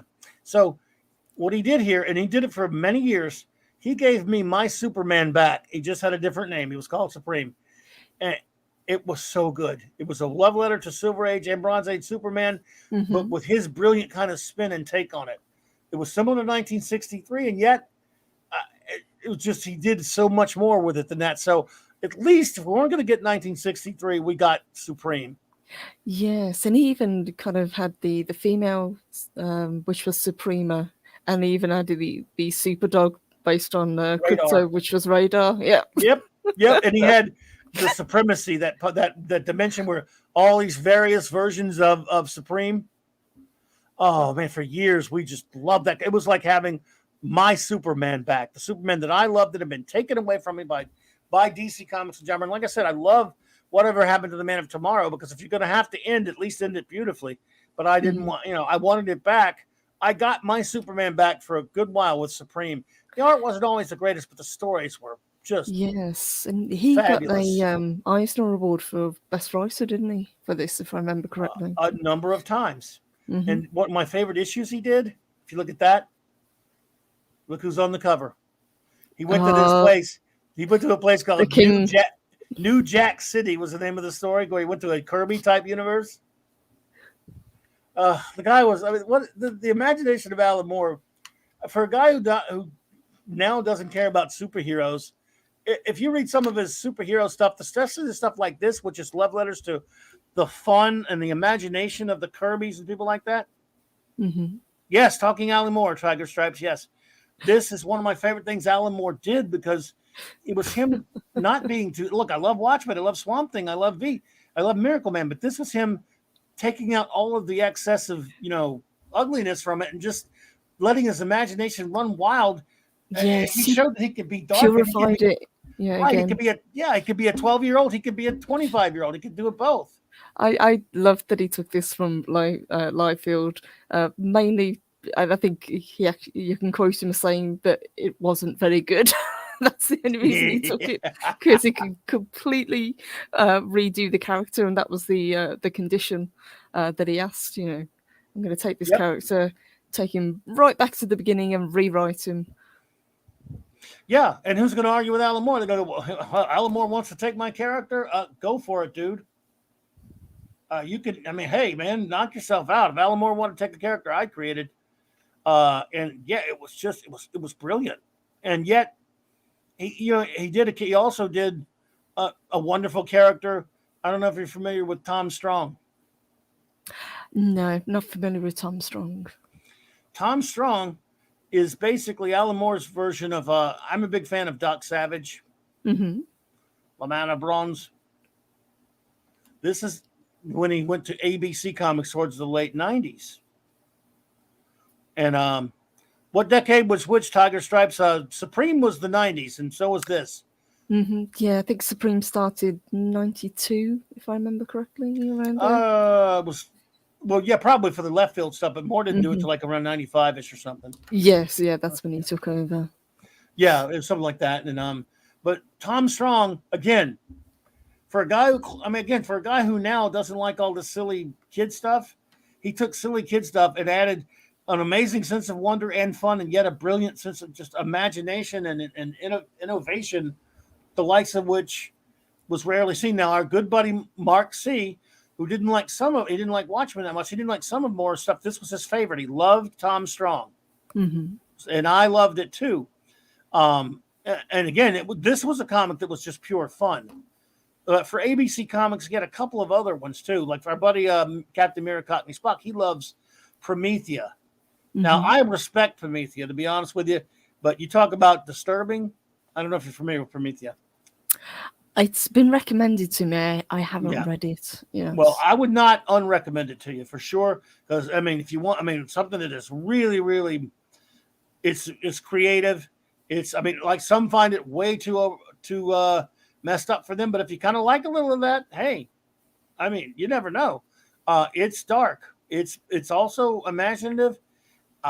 It just wasn't my cup of tea, and I stayed with it because it was Alan Moore. I bought them all probably, and read it for a long time, and I admired it, but it wasn't really my bag. But I was teasing Spock about it earlier, but I admire anyone, or I respect anyone who liked it. It is respectable in terms of how well written it is.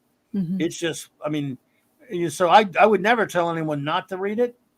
But what he did do that was an extraordinary comic was the Top 10. I don't know if you're familiar with Top 10. No, I don't recognize Top 10. Let's see here if I can find. It won't let me. Come on, man! It won't let me load any more pictures. What's wrong with you? Yeah, I get one. Now it'll let me. Wow, I hate the limit on overlays, don't you? I don't know if you use too many or not, but I use too many. I don't use overlays. I've never been able to figure out how to use them properly. Well, you have pictures on your computer, right? Mm-hmm. Oh, yeah. All you do is go to that sidebar and hit the plus thingy and put them on there. I love it. I love overlays. I love overlays, but they limit your quantity on them. But anyway, Top 10 was, it was Hill Street Blues with superheroes. In other words, the superheroes were organized as the cops. It was a cop drama, but they were all super. So in other words, it wasn't like the Avengers, or it wasn't like the Justice League, or the Fantastic Four, or the Legion. They were the cops, but they were superheroes. Mm-hmm. Cops. He combined the two, and you might sound crazy. It was. It was a really, really good comic. And it was. This was for ABC Comics, same as America's Best Comics, same as the other. So yeah, this was a great comic here. That's cool. Late 90s. And I don't know if anyone here's read Top 10. Another highly recommended comic right there. That character on the right that you can just see like the toe of, is that a kind of like a Godzilla type character? He is. God, what's that dude's name? I think he might just been an incidental character. I'm trying to remember. It's been probably about 20 something years since I've read this comic, but I really do like it. I don't know what's that dude's name. I just think it's funny. It just looks cool. Yeah, it does. And again, that's a series I think a lot of people would really like if they would read it today. Again, there's so many of these comics now. Since comics are shite now, you go back and grab some of these Alan Moore comics, and this is toward the end of him. Really, as far as doing the stuff that I love. Mm-hmm. That might have been the last series he did that I loved, was Top 10. And this is making me want to go back and read them again, pull them out and read them again, because I have have everything he did. And it's just just again the concept. Who would have thought about to do a comic that way? Like it's a cop drama like Hill Street Blues, but they all have superpowers. They're like they're superpowered cops. And it's just, you think, okay, but that's no big deal, really. Why didn't you think about it? I don't know. But it is a brutal comic, and it's actually funny. It's got some scary stuff in it, but it's got a lot of drama in it too. So, yeah, great stuff. And again, he's just an extraordinarily creative bloke, is he not? He is, and I think that's why he's endured for so long. Is like you say, he doesn't kind of pigeonhole himself into one thing. He, if you like superheroes, he does superheroes, or if you like more kind of fantasy based, he's done that. He's deconstructed characters, he's reconstructed characters, like with Supreme. Yep. And again, he's admitted that deconstruction probably wasn't that great an idea, but it was done. And what's done is done. Now we'll never see any of this kind of stuff from him again. No. Do you think it's because he is getting on? He's become jaded. I think it's fair to say that Hollywood hasn't treated him the best when it comes to adapting his work. I actually think he really doesn't care about Hollywood, but he is definitely jaded. Yes. Yeah, he is. Again, look. I'm old, but I'm not as old as him. He just hit 68. This was his birthday the other day. Maybe when I get a little bit older, get closer to age, maybe I can't imagine it. Maybe I will like different things. Maybe I won't evolve the same way as him. Maybe you do get to a point where I used to like that. No, I mean, I guess I can't think of much that I used to like or love that I don't like as much now, but it does happen to people. Maybe it simply doesn't appeal to him anymore. Maybe, I don't know. I would like to think he would go back and look at a masterpiece like Pictopia and be proud of it. I would like to think he's somehow proud. This story here, holy shit. There's no way he can't be proud of this Swamp Thing Annual #2. It's one of his greatest issues. But maybe. And maybe can he think back fondly on what he did on Supreme and go, that was a lot. I was proud of that because it just brought back a fun thing to comic. It gave people who were, that now he tells us we're too old to read comics, but this was not aimed at kids. No. It was aimed at fun and aimed at people who remember the fun they had of reading comics as a kid. Yes, it's a way of recapturing what you used to have. Absolutely. And characters like you were talking in the beginning, like Swamp Thing and Constantine, Hellblazer, characters that were pretty much on the way out until he started writing for them. He gave them a new life. Yep. Well, he created Constantine in the pages of Swamp Thing. Yep. And, no one even remembers that he created Constantine anymore.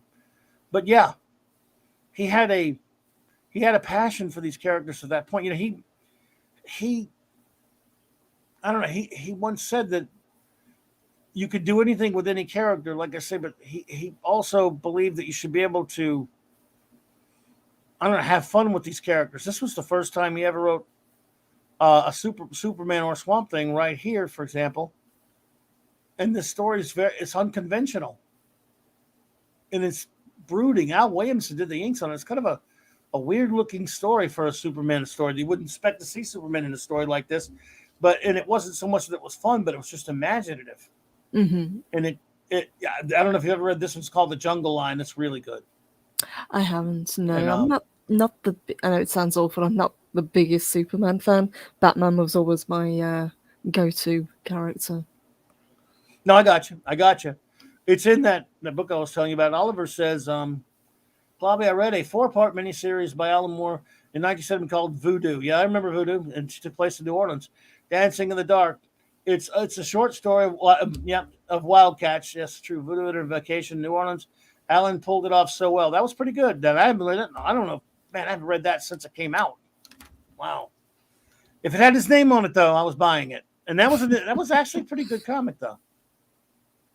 And again, every like I say, not all the same stuff doesn't appeal to all the same people. And that's another thing about Moore. Some writers can only write one kind of comic, it seems like. Yes. Or one kind of movie or one kind of book, He could do it all.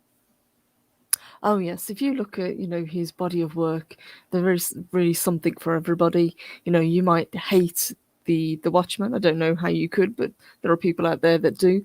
But you might absolutely love Killing Joke, for example, or Supreme, or pretty much anything. There is something out there that you can love.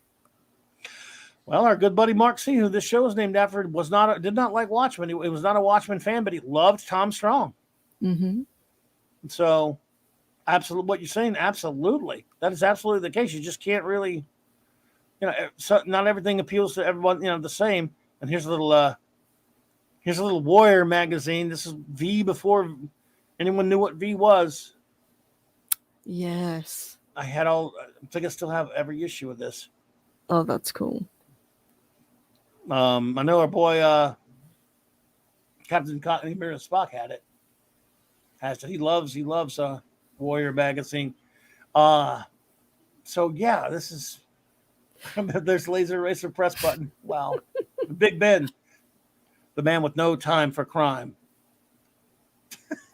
Look at that. Fascist Britain, 1997. Everyone knows you can't beat the system. Everyone but V. Yes, I think that's why, at least for me, the V for Vendetta is my favourite story.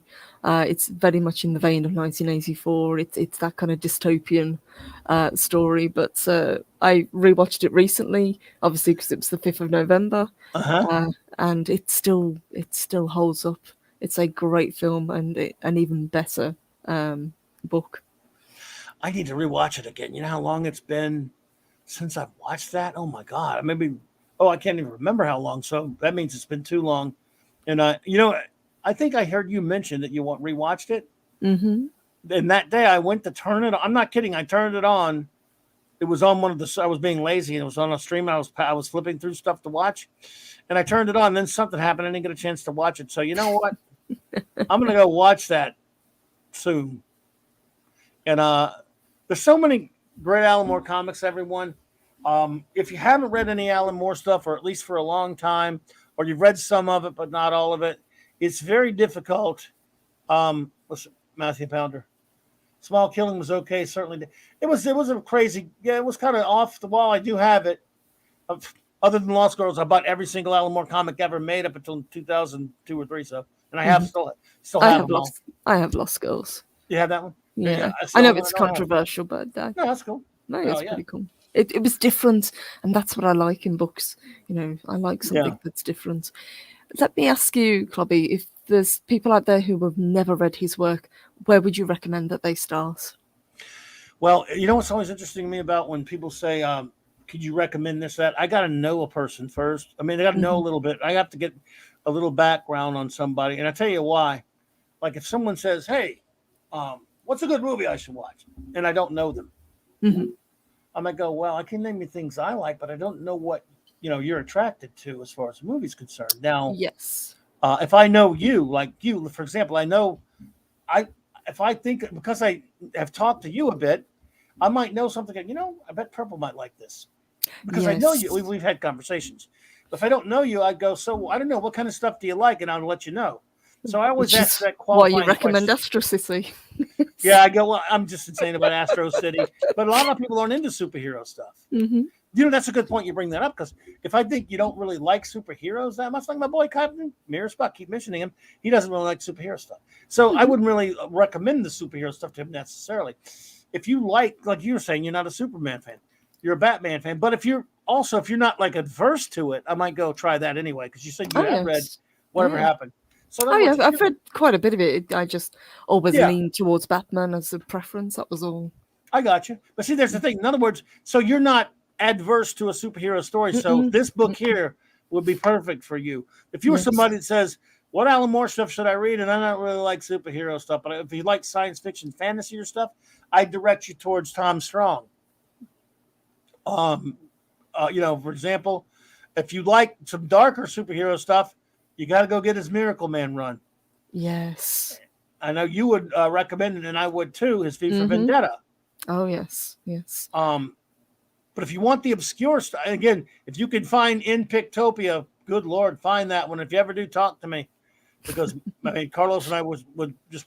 Now, if you want a deep dive type thing, go into a Swamp Thing, but it's a deep dive. There was, 80-something issues or something like that. 60, 70-something issues, right?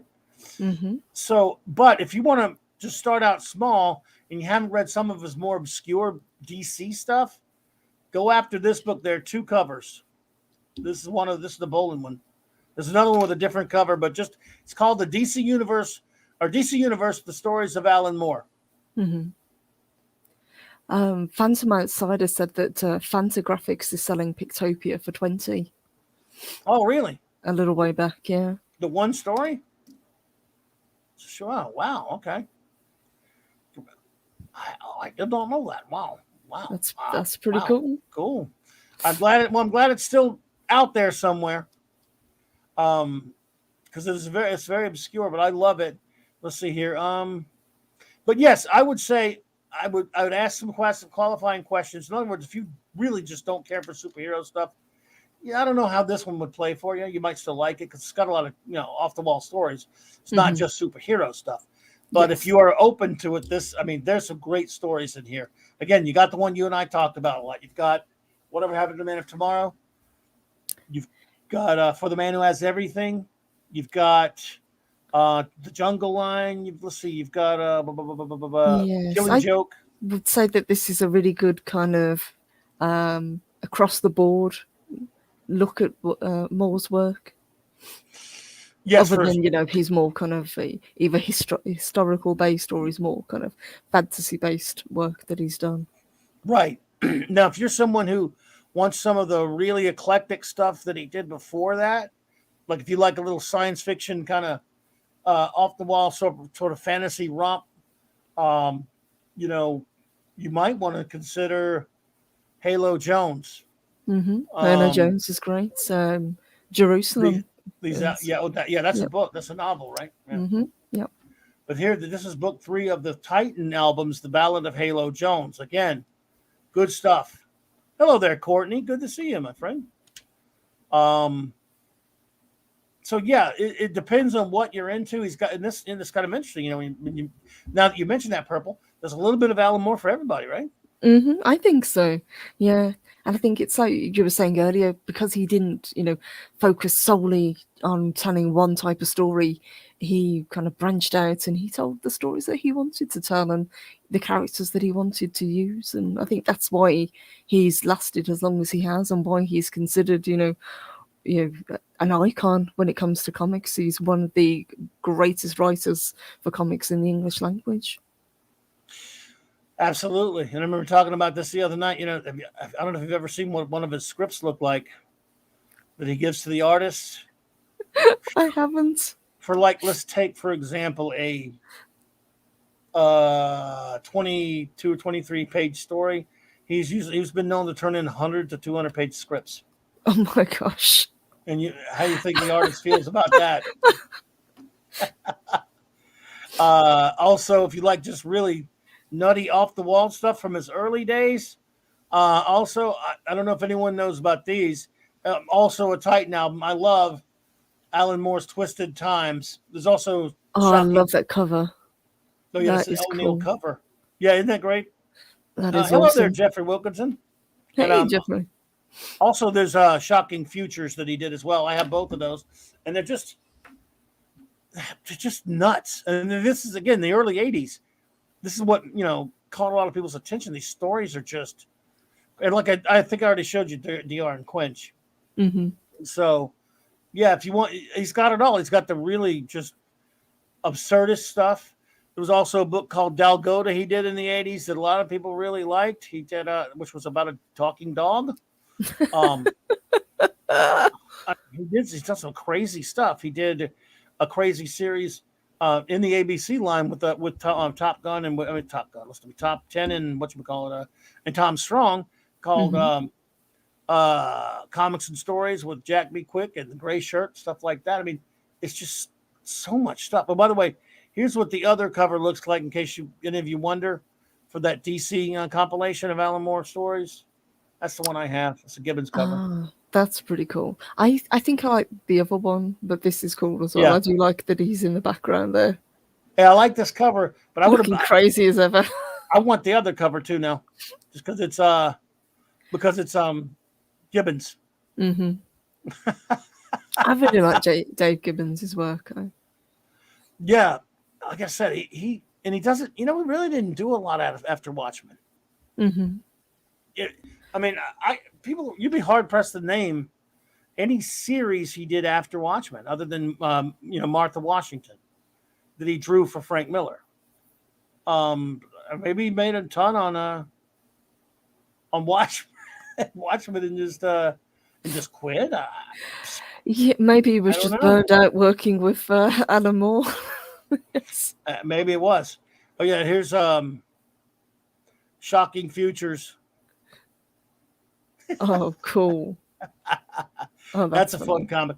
He has a character in there. He has a recurring character, and he's called, I kid you not, Abelard Schnaz. And he's this character that he's got 4 eyes. I mean, 2 eyes below 2 eyes. He's a 4-eyed dude, Abelard Schnaz, and he's hilarious because he's the smartest guy around. He's the biggest dumbass in the world. He always screws everything up. It's difficult to explain an Abelard Schnaz story, but it's funny because this man is it's just that's why I talk about Alan Moore so much, folks. The guy is a genius. These crazy characters he can create, or take a character that's already existed and do something brilliant with him. Are you familiar with this story? That again, I don't want to. Well, I'll just tell you, it's in this one here. Okay, this is. Have you ever read this story with this character, Kat Matui, that he wrote? No. Well, she's a Green Lantern who goes to the sector of space that has no light, and to try to establish a Green Lantern for that sector. But this character that she meets that she finds that's worthy, he's a being with no eyes. He's called F Sharp Bell, but she has to name him that because he only knows sound. So he has no concept of light. So when he finally ends up to give the chant, yes, in untranslatable. Everything is untranslatable because there's no word for light or color in this character. Who would have even thought of that? And that's as far as I'll go with the story. It's a short story, but it's brilliant. And it's one of the truly most extraordinary examples of what a great writer this guy is early on too. Like, who would have ever even thought of that? And the only thing that comes close was this other one. This is Abin Sur, the guy who passes his ring on to Hal Jordan to become Green Lantern in Green Lantern's origin, right? Well, if you've ever seen Green Lantern's origin, Abin Sur is in a crashed spaceship, and he passes his ring on to Hal Jordan. Now, I don't know about you, and I love Hal Jordan. He's my favorite Green Lantern. I never questioned why was he in a spaceship. Green Lanterns don't need spaceships, right? He explains it in this, and it's brilliant. And then the whole mythos that Jeff Johns created in the 2000s, pretty much for the Green Lanterns, going like the Sinestro Corps, all the different Green Lantern rings, all that stuff, colors and all that stuff, right here. That's what it started. He took it from that. Now, Moore doesn't like that, but I mean, he inspired a writer and a lot of writers. And I know Moore doesn't like him doing that, but this is an ingenious story. And again, if you just want to be, oh man, read Miracle Man. Again, if you want a disturbing story, go to Miracle Man. Yeah. Exactly. Well, what's disturbing about that is unlike a normal horror story, this is a Superman or Captain Marvel type in a horror story. Put it like that. And what's scarier than a being that can do what a guy like who lives basically in a world of paper, a paper thin world to him. Is this in the same vein as Invincible? Invincible borrows heavily from it. Yes, but it's scarier. Yeah. Yes, it does, in a sense, borrow, not so much in the story or anything, but concept-wise. Yes, concept-wise, yeah, and it's brilliant. I couldn't get it. God bless the game, and I really couldn't get into his version of it, but maybe I was shaded. Yeah, I like Gaiman, but only for his Sandman work. I don't really rate him, especially as he's gotten older. But I do like his early work. Absolutely. Well, I tell you what, I've kept you here very late, and I just love hanging out with you and talking to you, and I love talking to our wonderful friends in the chat. I want to thank you all for hanging out here with us tonight. I wish. Look, Alan Moore, you didn't hear any of this, of course. But I love your work, dude. Me too. You can hate it, right? And Purple does too. You can hate it. You wrote it, so you're allowed to hate it. I think that's fair enough, right? If you want to hate your own work, who am I to stop you, right? But there are many people who do love it. You brought a lot of imagination and a lot of enjoyment. Thank you, Sherry. It's lovely to see you. To a lot of people, so thank you for that. And just a couple of quick show notes, everyone. Of course, I want let Purple tell us what you got coming up, what's going on your channel. Yes, a big thank you to you for having me tonight, and a very happy birthday to Alan. I know, as you say, he probably won't see Whether this, he but likes it or not. on the off chance that he does, happy birthday to him, and Yes. thank you Yep. for all the wonderful stories. Coming up, I've got my Wednesday show, which I think is going to be a panel show on Ghostbusters. So I'm just Cool. getting together a group of people at the moment, and we're going to do Nice. a review. Excellent. I put off doing the spoiler review for a couple of days, give people time to go see it. Good. And then after that, we've got Pink and Purple in the afternoon with the lovely Arwen, which is on her channel this week.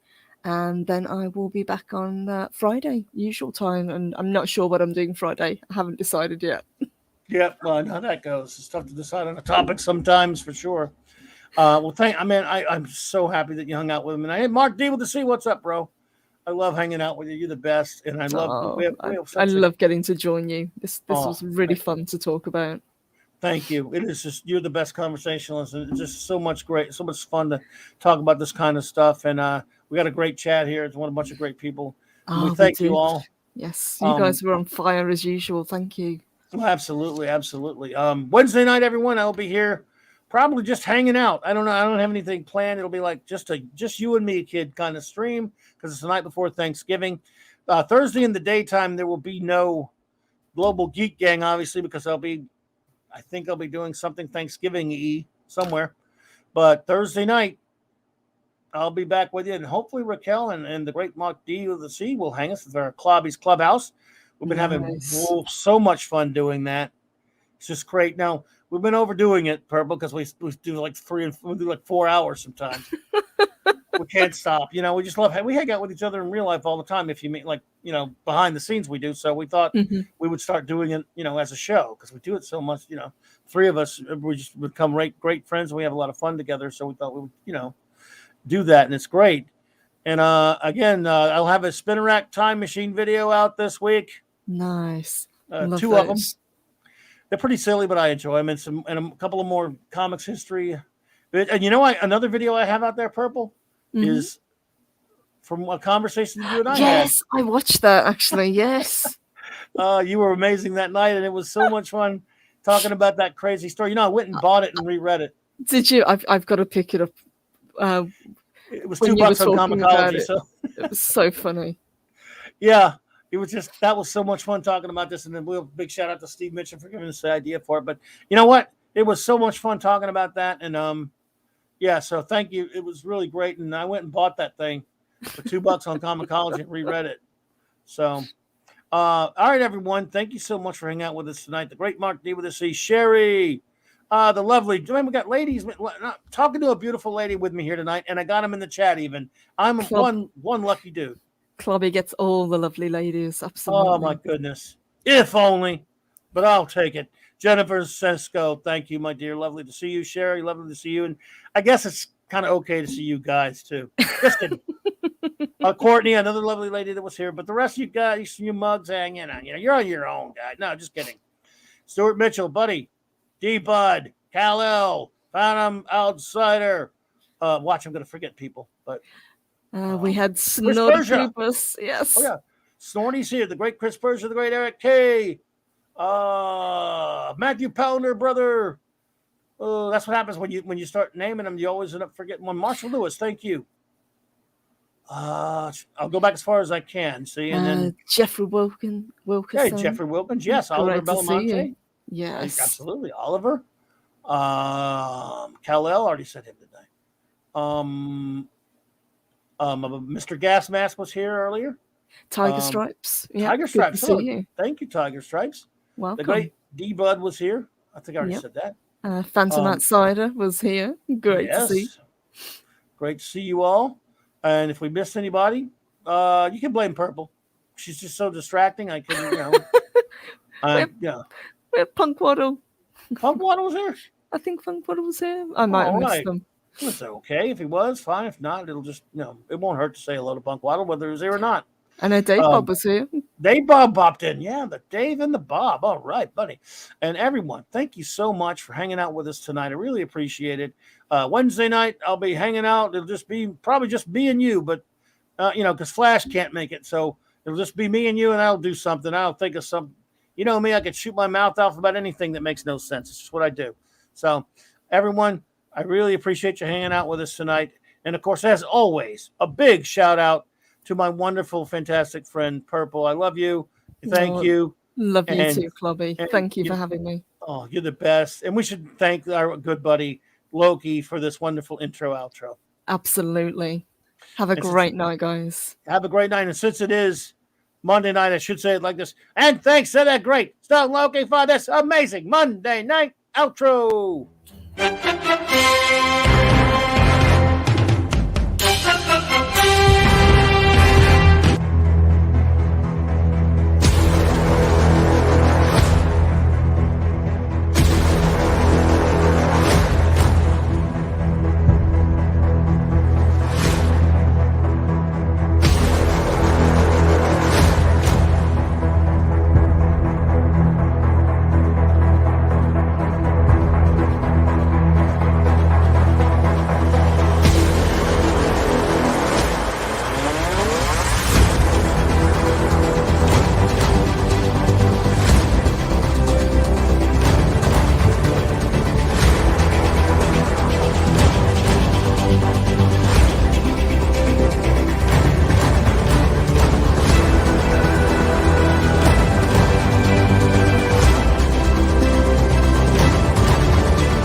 So slow. The